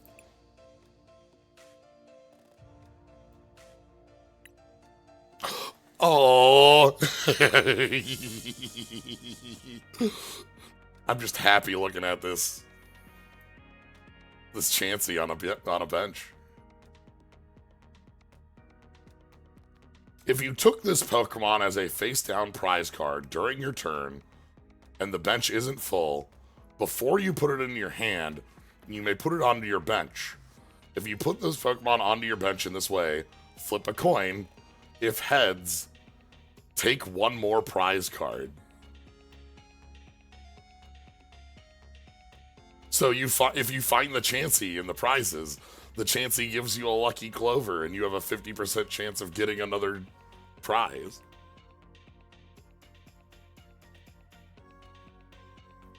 That's very cute. I wonder if there's a playable Blissey that could go with this. That'd be the question, right?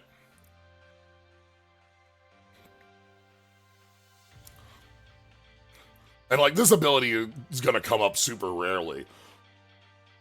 But maybe. But maybe.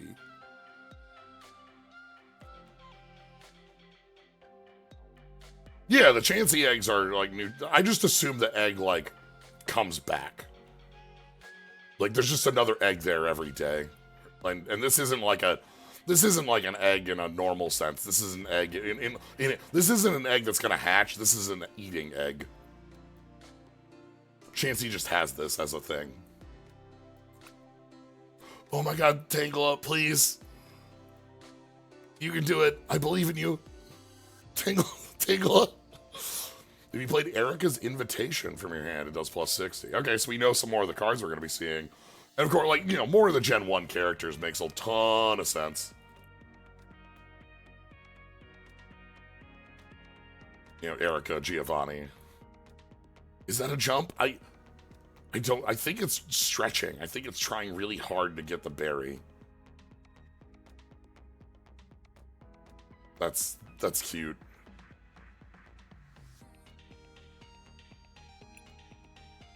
Yo!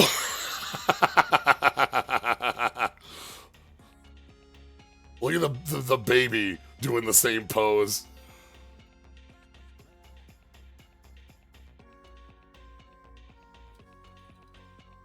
Surprised we haven't got one per gym. You know, like a Brock. Well, like, because like Brock and Misty have had a couple cards over the past, like, you know, in bits. I don't know. Incessant punching. 100x4, maybe. This could knock out. If this hits 4 heads, that knocks out anything in the game. If it hits 4 tails, it does not knock out anything in the game. If it hits 1 heads, it's probably fine. That's cool. This is a basic. Horsey.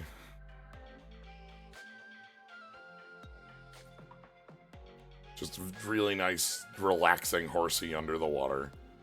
The dragon Pokemon. Not yet, but soon. Yeah, I like the bubbles. Again, the underwater coloration. We have a lot of waters around, which is nice.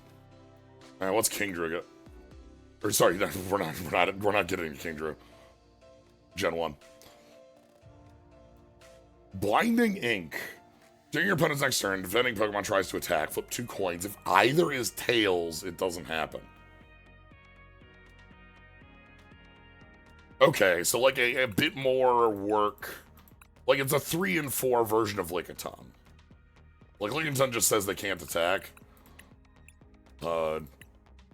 Seadra is like, look, you got a chance.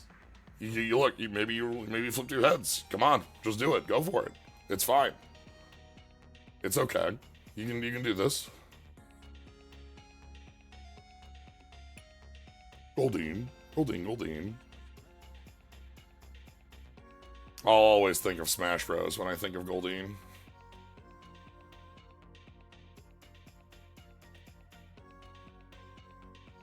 Again, I talk about coloration a lot, and I really like the choice of not having like in this where we have the you know whites and gold, you know, oranges of the Goldeen, and then we have the sea that also has like this sunset orange going on to match, and that like makes for a really nice palette. What's Seadra got? Swim freely. That matters. That attack matters. There's a, God, is it a Seadra? There's a Pokemon that lets you play energy on Swim freely Pokemon. Flip a coin of heads, prevent damage, and then Aquahorn is 30 plus for each energy attached. So if you wanted to build the deck around that one, I don't remember the name of that of who has that Swim freely, but Sea King would be your.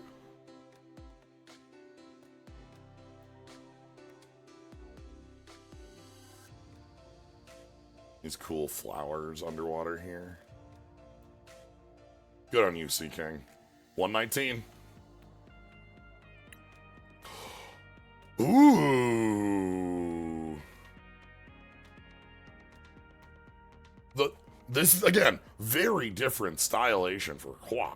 Like, we got our Staryu, like these very thick-lined look, and you know, the undersea life around it of all these different colors.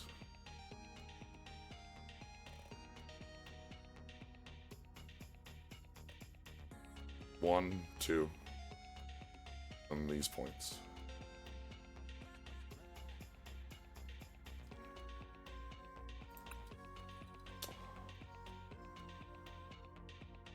Starmie in the same sort of look, but at, we have a darker nighttime palette with the sky, and we're at like the water level.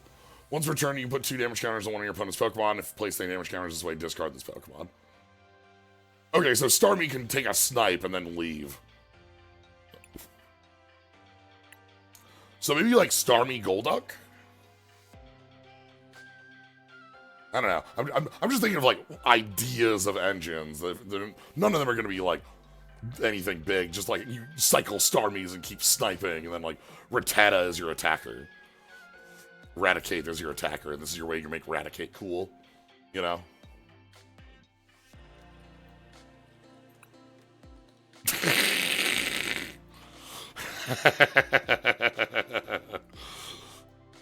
Look at the viewpoint here. Like we see the entirety of the sky here, like the mountain and the buildings and the sun, and it's all around here when we're doing a handstand. If this Pokemon and your opponent's active Pokemon have the same amount of energy, prevent all damage done by this to this Pokemon.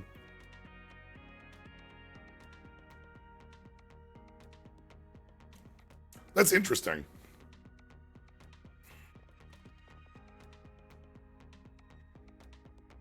That's like hard to fully control, but it's neat.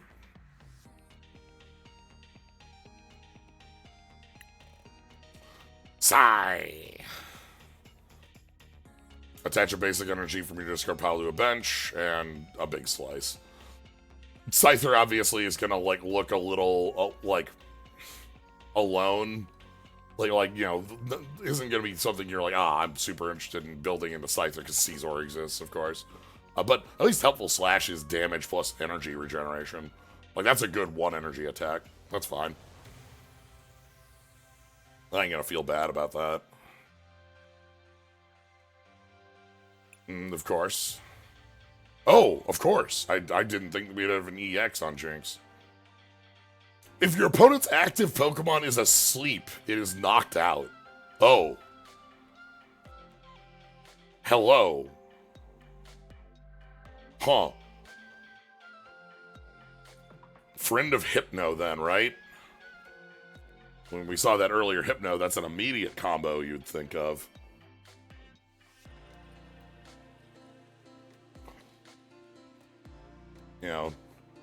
You see one, you see the other, you're about to get the deadly smooches here. And then, of course, we have an attack that puts asleep and does some damage, but, like, you probably don't want that to be the combo. That's cool. Instant knockout. This does infinity damage, so, Ooh! Electabuzz is friend of Magmar. That's cool. I love that. I think Electabuzz and Magmar are, like, super good, like, opposites of Pokemon. And I'm glad to see, like, playing into the like, friendship rivalry of the two, Because both Electabuzz and Magmar have evolutions and baby Pokemon. And, so they play opposites like that. That's cool. Electabuzz also coming at you with the hand of mine is glowing with an awesome power. Yeah. And also, like... yeah. And also, like, this Electabuzz is a basic, but, and we're not going to see Electivire in here, but Electivire is something you might be able to build up into. Pouncing is not a thing I'd expect the Electabuzz to be doing, but... Oh! And then, of course, we have the other side. If Electabuzz is on your bench, this does 160 on your basic. Okay.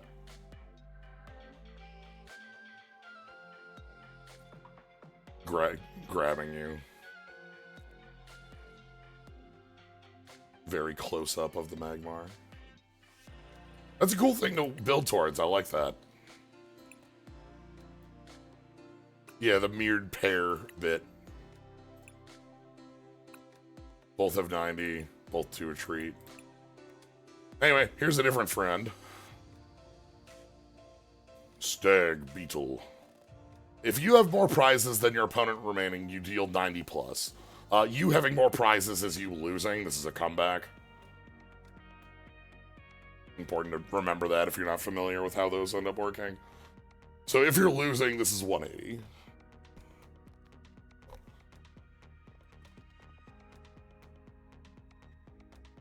Interesting to see Pinsir, like, up in the trees here. Like, but like, you know, I guess, like, to jump on down on somebody with the horns.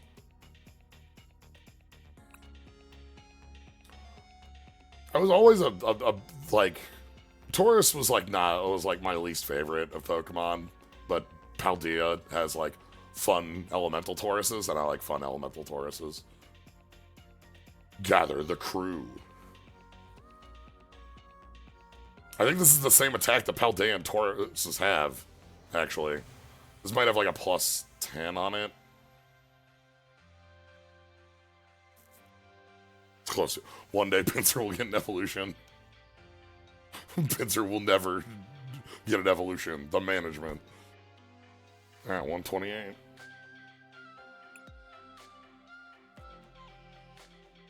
Look at the fun Magikarp here. They're trying their best jumping up this river.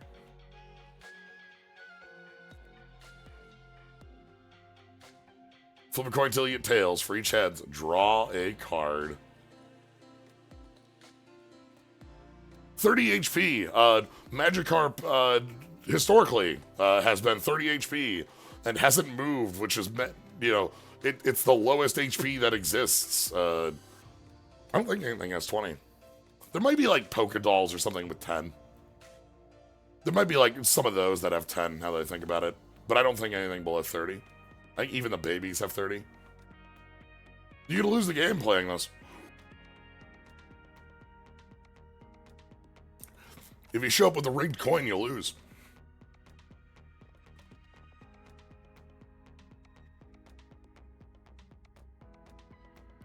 Yeah, I was gonna say 30 was lowest, but then I remember like Pokedoll or Fossils or like those sorts of things, the substitute style. All right, what's Gyarados do? When you play this Pokemon from your hand to evolve one of your Pokemon on your turn, you must discard the top 5 cards of your deck. Holy crap, they made like a Super Gyarados. Oh my, 190? Hello? Discard an energy with a 200 hyper? Damn. That's cool as hell. You have to pay 5 cards to evolve your Gyarados. There have been like different styles of Gyarados over the years. Gyarados that care about Magikarps in the grave. Yeah, this is discard from your opponents, but I'm saying discard from your deck on this one. However, this is kind of funny because like discard an energy from your opponent's active Pokemon after hitting for 200. That's just cool. This is a cool Gyarados, is what I'm saying. When I see a drawback on a Pokemon, I don't like. This is really rare, you know. Because the ones I can think of, like the Gyarados I remember are like base Gyarados, which is a biggie, or like the Gyarados that cares about Magikarp in the grave and you evolve from a Ditto. But yeah, this Gyarados is cool. Which, like, that's what, I feel like that's what Gyarados should be doing, is being cool. 130. Hop on my back. Ooh, Icy Lapras. That's cool. I like ice, like the Icy Lapras. Search there for 2 Pokemon revealed and put in your hand. It doesn't have to be basic, could be any.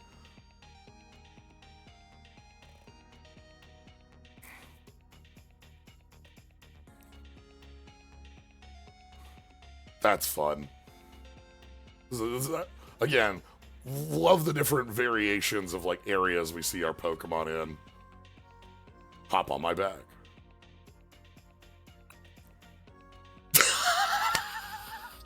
Oh. Oh my god.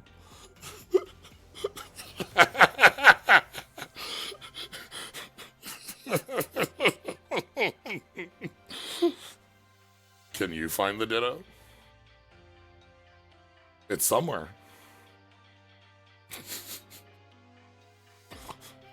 I spy. Ditto. Once during your first turn, if this Pokemon is in your active spot, you can search your deck for and choose for a base that you find there, except Ditto. Discard the Ditto and swap. Okay. So on turn 1, you can have Ditto swap into any Pokemon you want. And after turn 1, you have Splup. Like, this lets you play more than 4 copies of a basic if it's that important for your deck, right? I really love... So, Pokemon as a card game has had, like, dozens of Dittos. And they all play with transformation in such a fun, different way. Like, there's a Ditto that can evolve into any stage 1. There's all these different Dittos. It's so fun. This is a fun Ditto. Anyway, we've reached 133, which is Eevee time. This is a gorgeous Eevee. Oh my goodness. Eevee on the...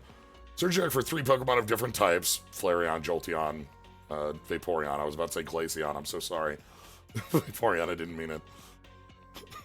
And then shuffle them. You're probably not searching for all 3. But you do get 3 Pokemon of different types. This is just a gorgeous Eevee. Love that Eevee. Real fun Eevee. Alright, let's find out about Eevee friends. Skip. Ooh, a very playful underwater Vaporeon. Really? Okay. Fights EX or V. Sure. As a small healing attack. The list of painting I want to live in. Different artists from the Eevee. Okay. Check. Again, I like the underwaters where we have corals or different underwater life to go with it. The bubbles and how happy Vaporeon looks here. Fighting Whirlpool. Is it a ring name? Oh, do they all have this? They have a unifying build. 1 energy, 30 with an attack, and then fighting whatever for 90 plus 90. Interesting, it says EX or V and not like... So there is in the game with a rules box that is a text that can be used, but like it's only used on... It's rarely used. It does exist, and it does exist on cards. It's just not... It's kind of weird that it's not unified that way. And then, so we got... Oh, the clouds here are so good. That's real nice.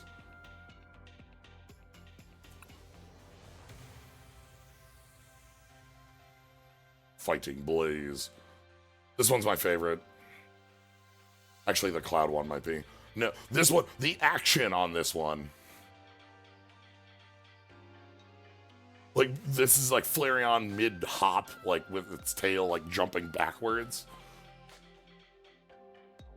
That's cool. I like the idea of, like, the trio. They're similar. Jolteon is a little less, health, but has a snipe.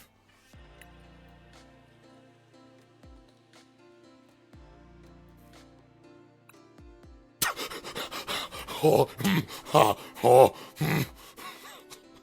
yeah,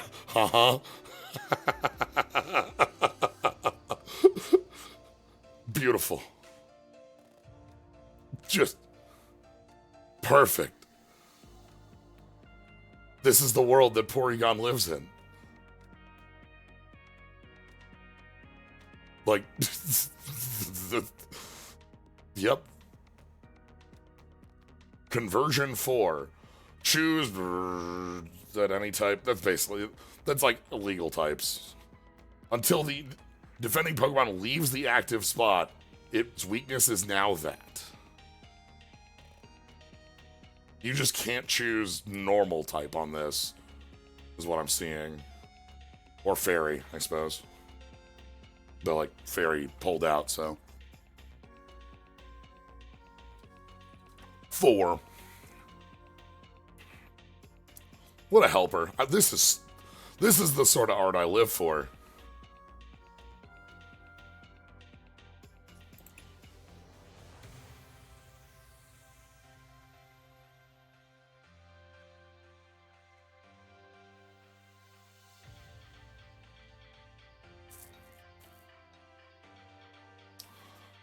So, Ammonite, by the way, so these are,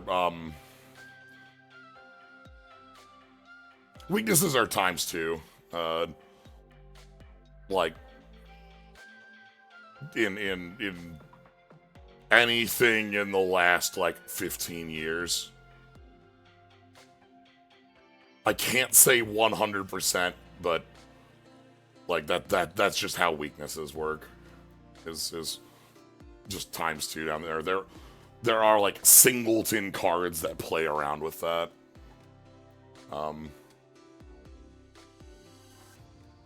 But like in the bottom left, you're gonna see ×2. Put an energy from your opponent's active Pokemon into their hand. I found a card with conversion 3. But yeah, so Ammonite evolves from the fossil. Praise it. And then, like, so Ammonite and friends are all stage 1s to start rather than being basics. Oh, that's...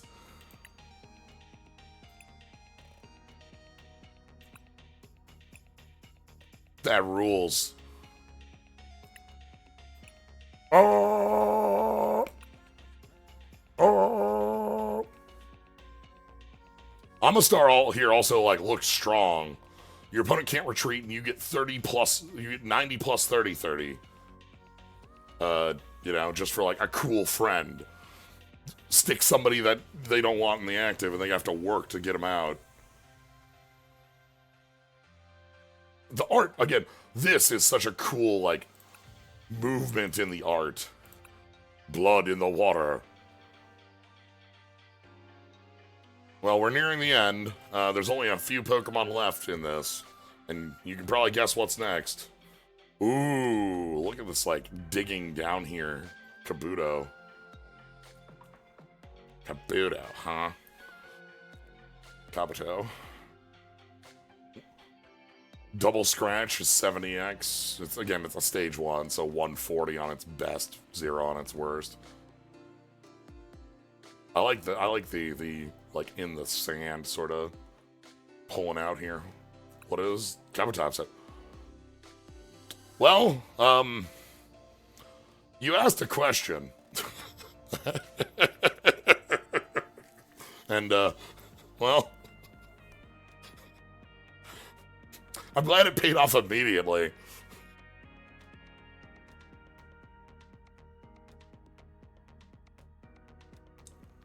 So, if this doesn't say, like, if this is active, so you can try to, like, snipe the weakness if, you know, Kabutops is on your side, making something like a 100 hit lethal to anyone.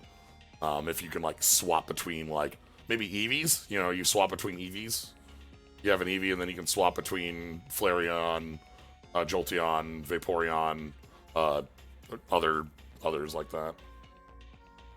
That's cool. Hard to do because this is a stage 2 that you have to do through a fossil, so that's not easy. But all right, 141.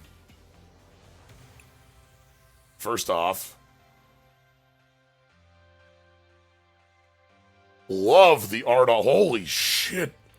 Look at this Aerodactyl. Oh my god!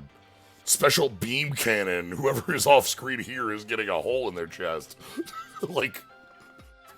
Or maybe Piccolo's firing that into Aerodactyl's mouth. I don't know.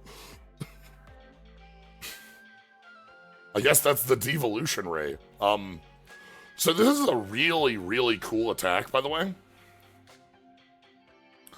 If your opponent's active Pokemon is evolved, devolve it by putting the highest stage in their hand. Now, this makes this damage super cool because, like, say I have a Flareon out, it's at full health. You attack the Flareon, it takes 100 damage, has 30 health left.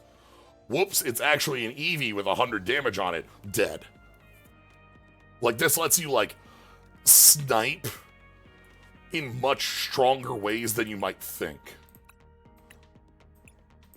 And then you, like, strand the evolution card, hopefully, in their hand would be the hope. But doing this against EXs might kill them and not get you the second prize. So, like, that might be a downside, but killing them might be worth it. What a cool. Also, this art is killer. Damn.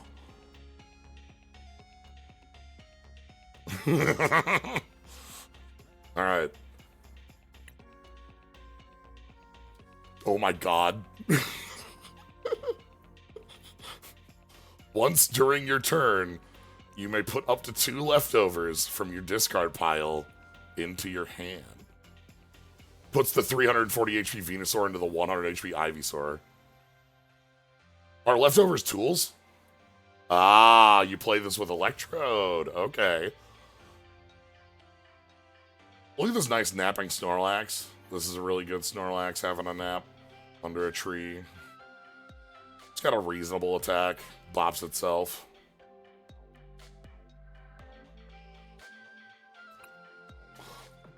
We've reached the end. It's birds. All we have left is birds, dragons, and a couple floaters. Beautiful Articuno. Absolutely. Like, this Articuno is about to grab you. If it has any energy, any water energy, it's no retreat. 110 with a ping on the bench. Sure. Not a lot. No, that's like a little, like a expensive, but we're on a basic, so like, that's fine. Free retreat's also really nice. I wonder if that's like the same on all 3 of the birds. It is. Oh wait, this is Zapdos EX. What the hell? The floater is a really good insult for you. Just get some meter one of those psychic baby. Okay, Zapdos gets to be big. Multi-shot lightning, 120 and then 90, but it can only snipe a damaged Pokemon with the 90. Okay. I would say maybe works for the Articuno, but that, you're not playing those costs in the same deck. That's not... Find some other way to do damage to the bench. This Zapdos is even closer to grabbing you.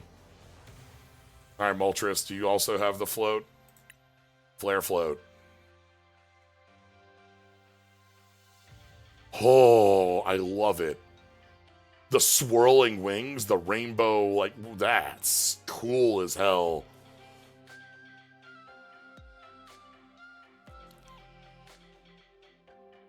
Discard 2 energy, does 120 to a bench. Okay, this is the big snipe. Cool.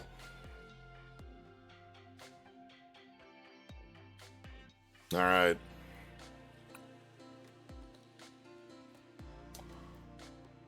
So, someone asked, do dragons still exist? And the answer is yes. Dragons have dragon typing, null on weakness resistance, and each dragon individually is dual type. What that means when I say individually is that Dratini and Dragonite is water electric. Salamence is water fire. Rayquaza is electric grass. And that's like, that's true on like, so they're multicolored, but they're a different multicolor based on the dragon themselves. So they kind of support different decks.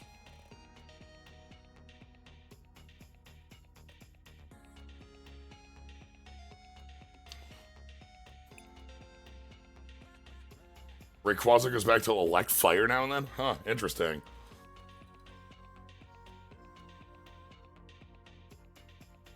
I've always thought of them as pretty consistent there, but I guess that's a thing you can switch up. Ooh. But yeah, that's how dragons work, though. They're multicolor. They used to have their own specific dual dragon energy that was like wildly busted, but that hasn't been around for a long time. Because that card was unreal. Love the sun here. Love this like long exposure on the moon here.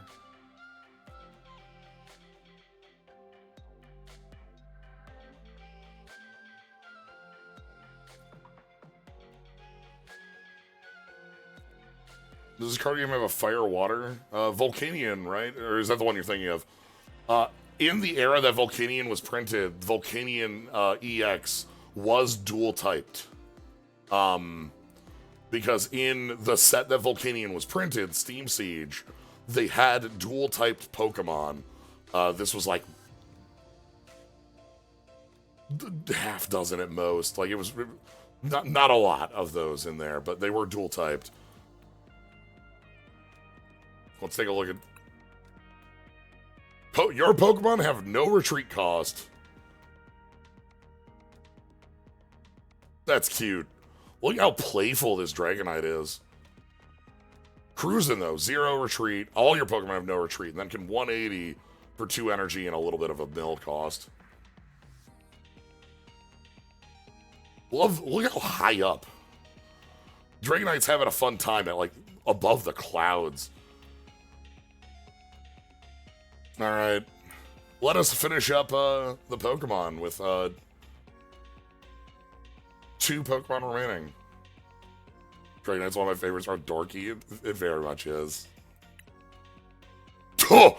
You want the badass looking Mewtwo here.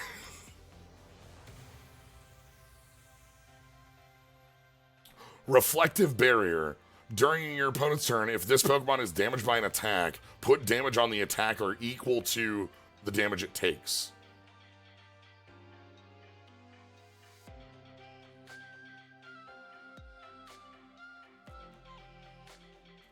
So, like, and it does damage too, so. The most savage heart.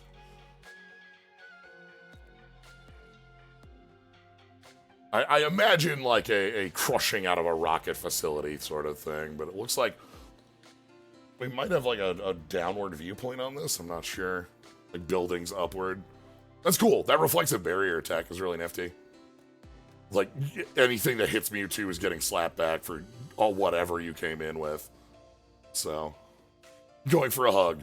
This is going for a raging demon. Like this is die 1,000 deaths. Let's see how Mew feels, though. Baby. Mew EX here. I've seen Mew EX played in a lot of different worlds. This ability on a basic is very powerful to just keep you drawing into cards. You know, you don't like setting up Bidoof, Bibarel is a draw up to 5, but that's a 1-stage evolution. Genome hacking is also like usable. It's like fine.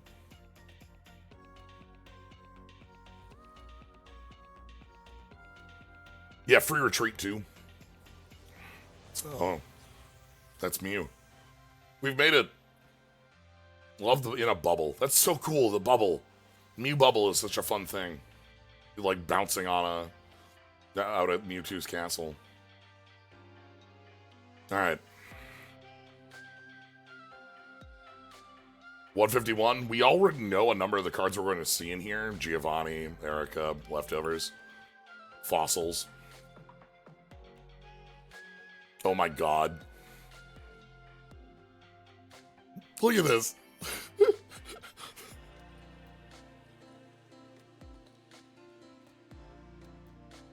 the 60 HP Dome Fossil with the armor. At any time during your turn, you may discard this card from play.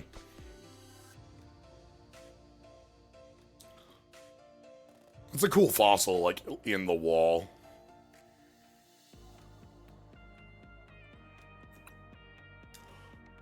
Helix. We found the Helix. As long as this Pokemon is active, your opponent can't play stadium cards. Huh. The washed up Helix fossil. Antique. That's nice.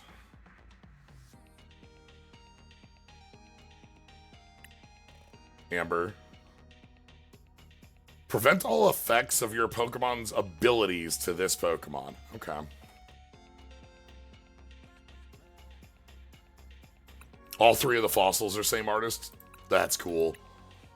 I like the way these are presented.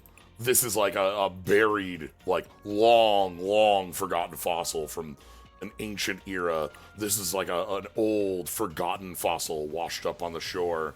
And this is like a long preserved fossil left across generations.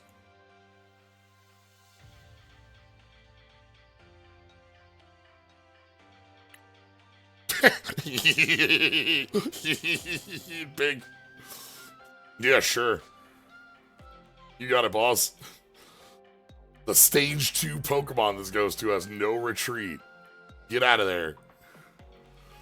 I want my Blastoise on the big balloon. Leaving. Goodbye.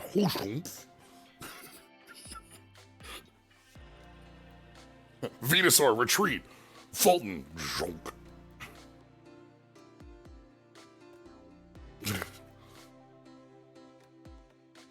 Very Fulton.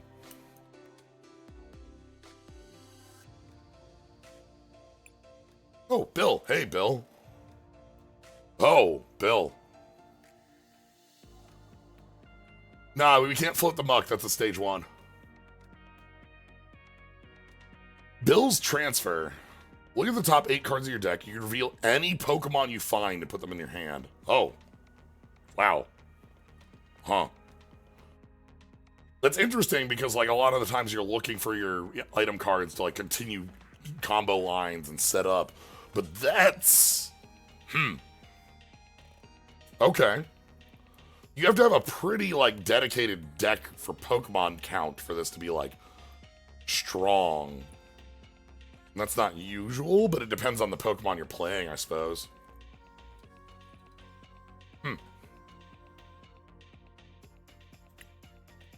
Cycling Road. Oh, I love this angle on Cycling Road. Look at this. Once during each player's turn, you can discard a basic energy to draw a card. Sure.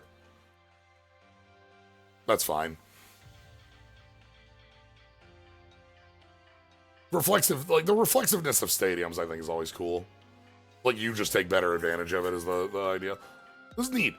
This is a really cool angle on Cycling Road and the tall grass and, like, the lights and stuff when we're outside of Celadon here. I assume, like, up there.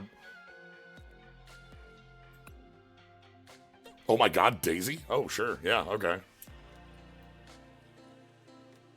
I suppose. Draw 2 cards. Look at your face-down prizes. Huh. So, as I've talked, draw 3 is your base. You can get that, like, on any number of cards forever. You can get draw 3 cards for, like, 500 cards in your deck as their supporters. Like, every generation has a one of those. Draw 2, you know, so, like, you're paying for that. That does mean, like, this is look at your prizes, no shuffle. So, like, when you get knockouts, you get to know what the most important grabs are. The lore here is that the town map flipped your prizes back up in XY. That's so cool. Looking at your face-down prizes seems bad when you can just count them, but you can not just count them, but you can know which one is the one to take, right? Like, if I know, like, damn it, okay, my Radiant Greninja is in prize, I can grab it on pick 1. Something like that. That's funny, though, the town map bit. Energy sticker. It's, this is Dark Patch or all the different patches, but sometimes you peel them off and they don't peel quite right. That's cute. Basic energy, flip a coin, get an energy acceleration. Oh, here's Erica's invitation. Your opponent reveals their hand, and you put a basic Pokemon you find there onto your opponent's bench. If you put a Pokemon onto the bench this way, switch it to the active. Hello? Oh. So you get to, like, find, like, I have located the Magikarp. Magikarp detected, get in the active. Oh, no. Like, please don't put the Magikarp in the active. Magikarp detected. Like,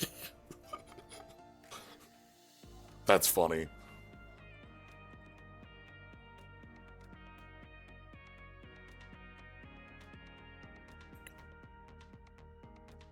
Okay. All right. So we saw a Persian that could tutor this, and we saw a couple cards that reference this. A Persian and a Rhydon. It seems weirdly mean for an Erica card. Everything about it is cool and helpful. It's just don't think about the combat that happens afterwards. Giovanni's Charisma. Put an energy attached to your opponent's active Pokemon in their hand. If you do, attach an energy from your hand to your act. Oh. Interesting. Energy acceleration / energy, like, deceleration. Huh. And, like, if you want this as this is the Persian card, yeah. Persian and Rhydon wanted this. Persian could tutor it every turn. Rhydon was like, if this was played, I beat down. That's interesting. The bounce, the energy may or may not be a good thing. Because, like, you might kill that active and you didn't discard the energy, but yeah, I mean, Giovanni was charismatic enough to still be a gym leader while running Team Rocket.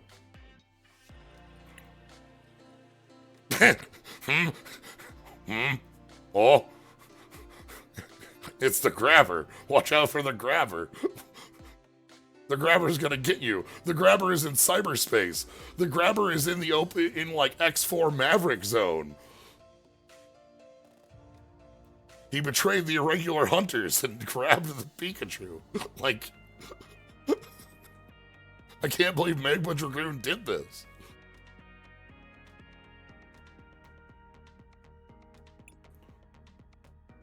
At the end of your turn, if the Pokemon this card is attached to is active, heal 20. Okay, this is the leftovers that Snorlax recurs. That's cute. So yeah, you discard this to the Electrode. That makes sense. And then you get to keep picking them up. That's a fun idea for a deck. Oh my god. Look at those goggles.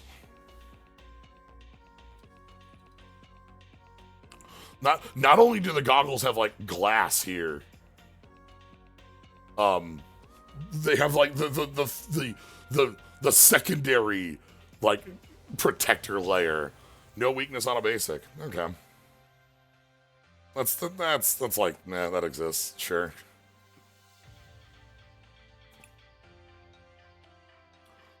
The stage 1 Pokemon this is attached to takes 30 less damage. Okay. You could put this on Cloyster and have it take 110 reduced.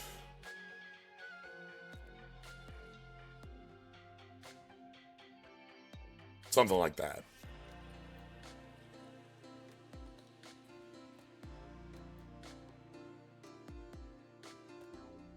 All right, so this is 165 out of 165.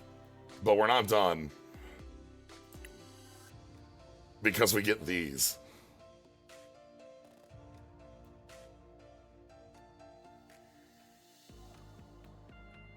Just the beautiful full arts. Look at this sleepy Bulbasaur. Oh, it's so good.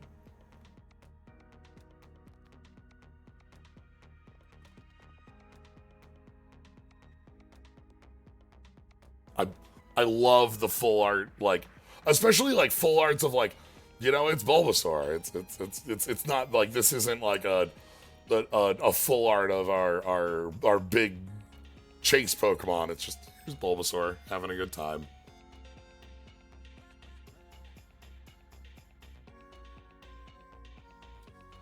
All right. Put 4 of those banned on the Reverum EX. They're gonna have 4 tools to make them do 120 reduce.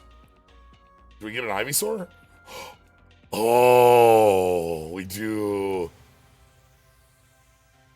That's so good. Ivysaur looking in the pool.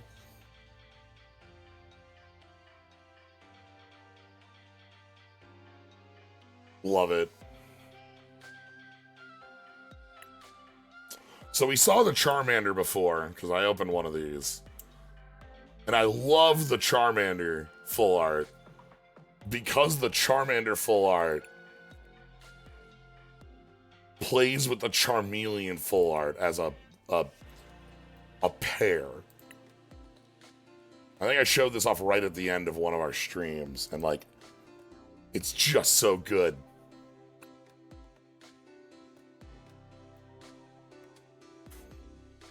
Yeah, the foiling works really great there. All right, do we get Squirtles? What's Squirtle get? Oh!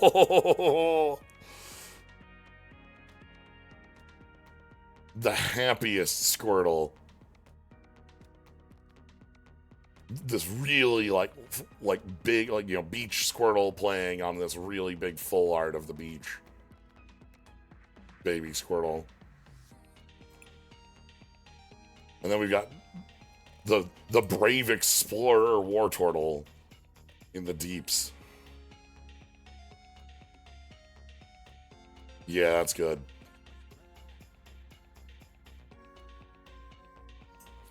I think we just get Squirtle Wartortle. We don't get a Blastoise here. That might be later.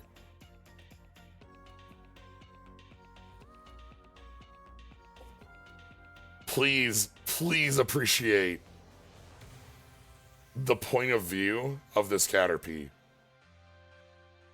Like, there's many Caterpies. Here's a Caterpie. Here's a Caterpie. Here's a Caterpie. But, like, we are looking from the POV of Leaf.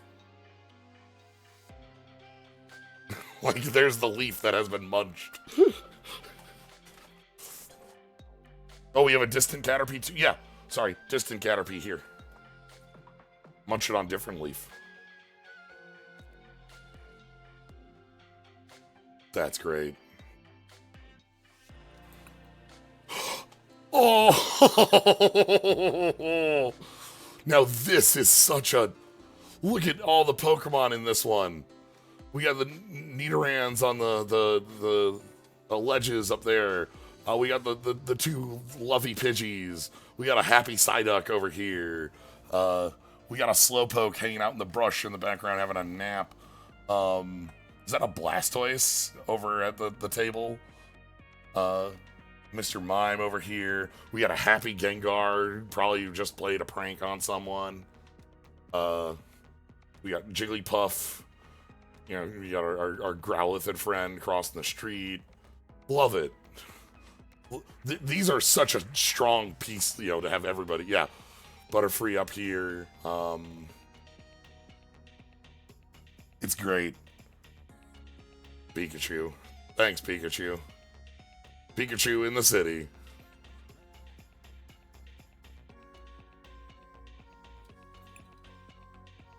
We saw the king before. Yeah, I remember this. I think this was our introduction to the king. Just straight on full art of the king in the jungle. We got all the trees and such. It's a good shot.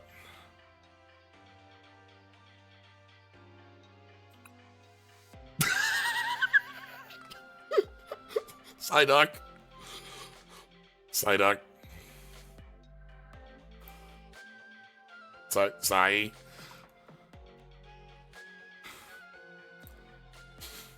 That's too many stairs for Psyduck. Psyduck is overthinking how many stairs there are now. Love it. These full arts are so beautiful. And I love that we give the full arts to cards that are not even, like, again, we don't give them based on, like, playability. We do that, though. We don't always give them on playability. We just give them on cool Pokemon, or, like, yeah, we want a you know, this Caterpie to have a full art. Like, that's so good. Oh my god. That's the Mirror Dimension Poliwhirl.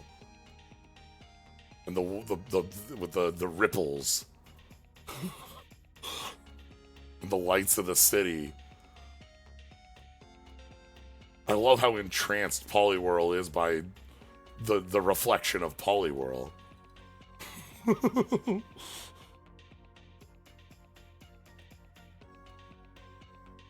This one's going clockwise, but this one, what's going on?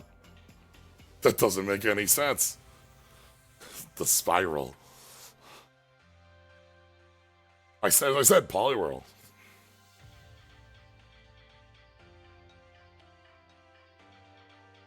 Who could be next? We've already jumped ahead to Poliwhirl. It's the Machoke Moving Company.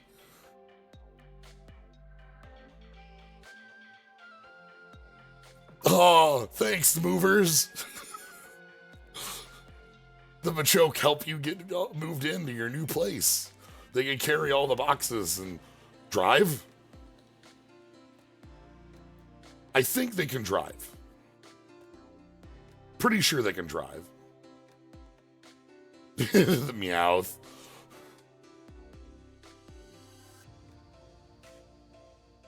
Yeah, safe. We got Pidgeys in the trees. That's so cool. I love the Machoke moving company. I think Machoke has a license.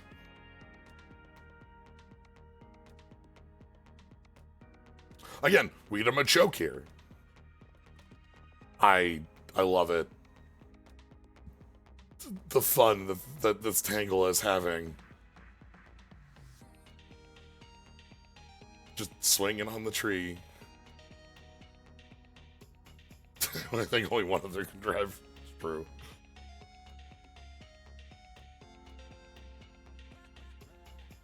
Just having a swing.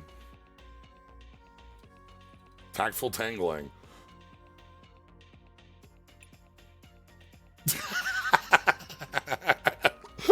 I'm sorry. Is this two Mr. Mimes playing chess?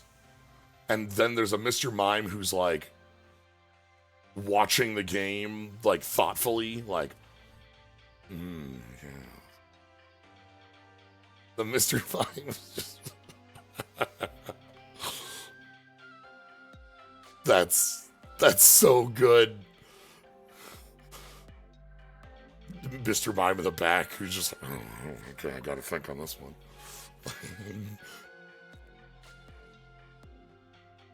Beautiful. Love what you can do with an art. You don't need it's just the mimes. We don't they're in the park playing chess. Beautiful. Oh,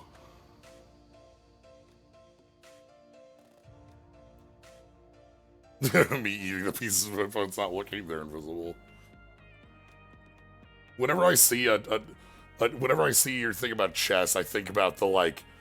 There was a Tumblr post about like advanced, like wildly advanced techniques, like the Vizier's Gambit, where a third player gives bad advice to try to get your opponent to like make bad moves, something like that. This is nice. I like the Amistar up top that's floating. I like our Cavatos.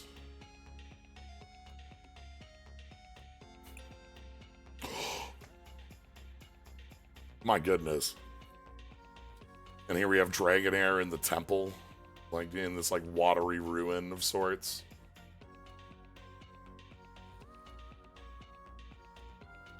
What does this remind me of?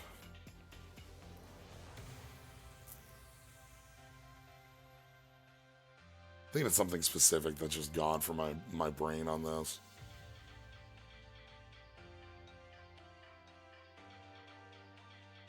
Yeah, lovely.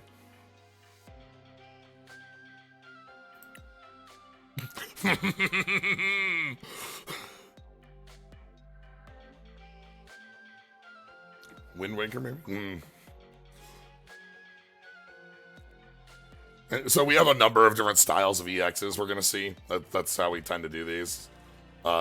This we have the like big bordered EX.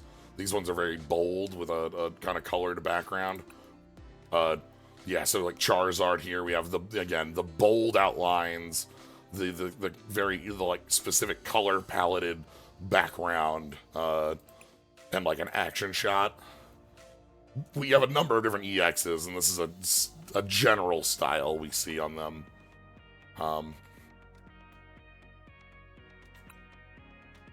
They're back. The menacing Fang.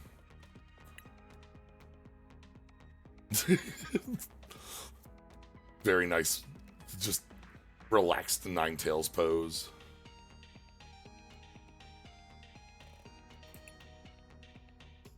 That's lovely.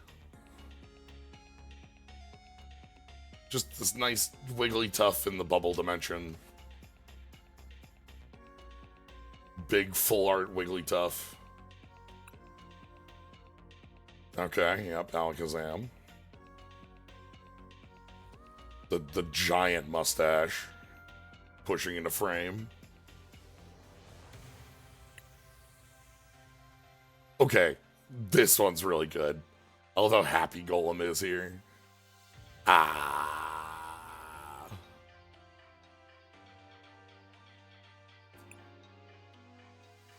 No longer is the baby fighting. Well, actually, I guess they're still both doing the same pose. But we're no longer in the fighting pose. We're in the this is the thinking pose. Right, the heart-stopping kiss from Jinx. Then we should get like a Zapdos and Mew, I think. Do we have one in between there? No, we did not. Here's our Zapdos. Zapdos winning out of the trio. It's just like the same stat line and stuff, except for we're an EX on this Zapdos. And then here's Mew. So those are the ones with like the bold outline, the kind of pose and a colorful background. But then we have our full art supporters. And the full art supporters are also really important. Take a look at what Bill's got going on. Looks like Bill is, busy at work. Still taking a lot of notes, got a lot of books. Thanks, Bill. We appreciate your transfer system. Sometimes you turn yourself into a Clefairy. I know how you all know how it is. Bill would definitely fall into a mystery dungeon.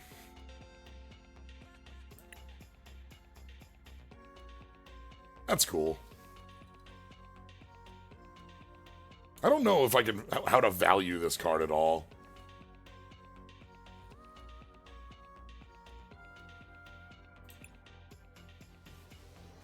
Okay, Erica, by our nice blossom tree.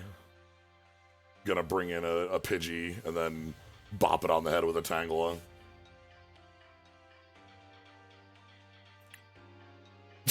Good. Yes. The Rocket Empire. That's a good pose. One hand in the pocket, one hand doing the like, yes. The like red of the city behind us.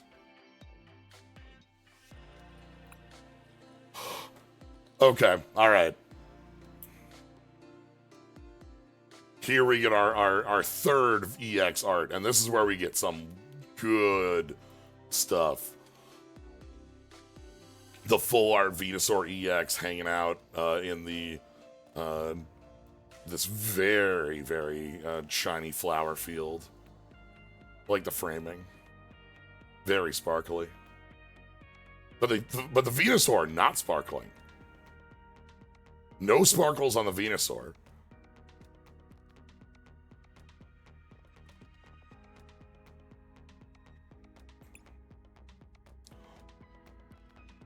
Oh. Is this the match for the...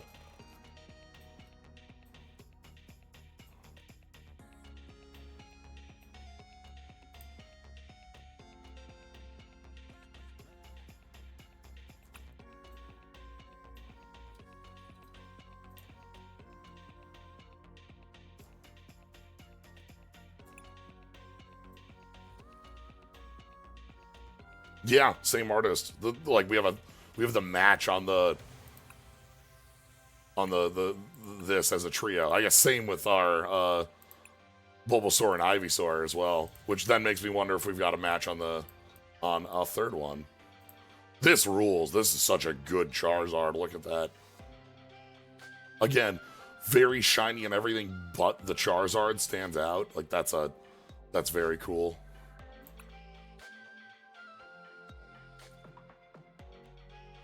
Okay, all right. The deep Blastoise. Uh-huh. This is like deep underwater in the glittery depths.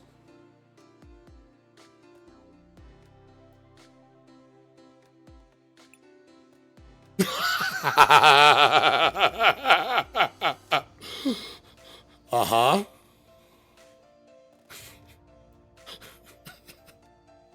Oh, Alakazam. Just up in the up in the attic.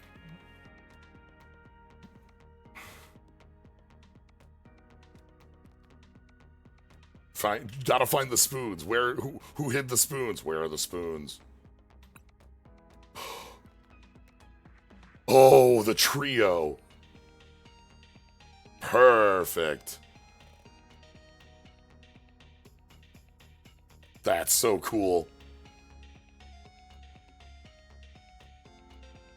Like, it's not... We had trio cards a while back that were, like, literally, like 3 Pokemon in one kind of hanging out. But, yeah. Some of them are kind of wild. Ooh, another Erica. We have like the full art, and then we get a second full art on some of these, which is great. Got the perfume, a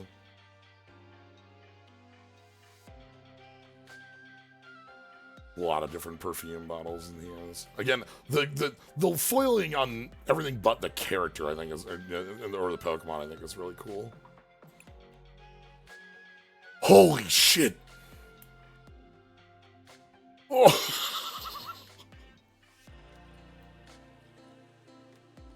That's an incredible Giovanni. So many of the details here. The Master Ball and chessboard on the table here. The Persian, just relaxing. We got these Pokeballs on the shelves in the back. The cityscape reflected and past here. That damn. The kind of flipping a Pokeball in the hand, petting the Persian. That's so good. Hey Mew. We have gold versions of some of our friends. Gold Switch. Sure. These appear in sets. There's usually like a couple of like really strong, like just trainers that see a lot of play, all like just are like look, it's a trainer you're gonna be playing, and you can have it at like, there's a million printings, but also gold printing. You know, get yourself the gold basic psychic energy. Anyway, that's it. We've made it back around. That was 101.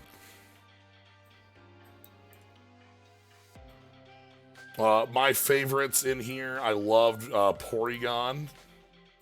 I really loved our Gengar line.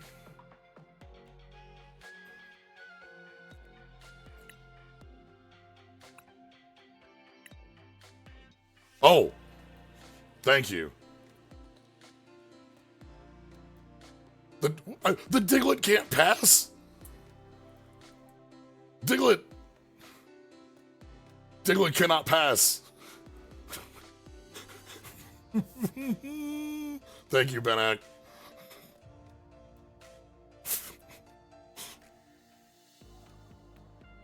Too big.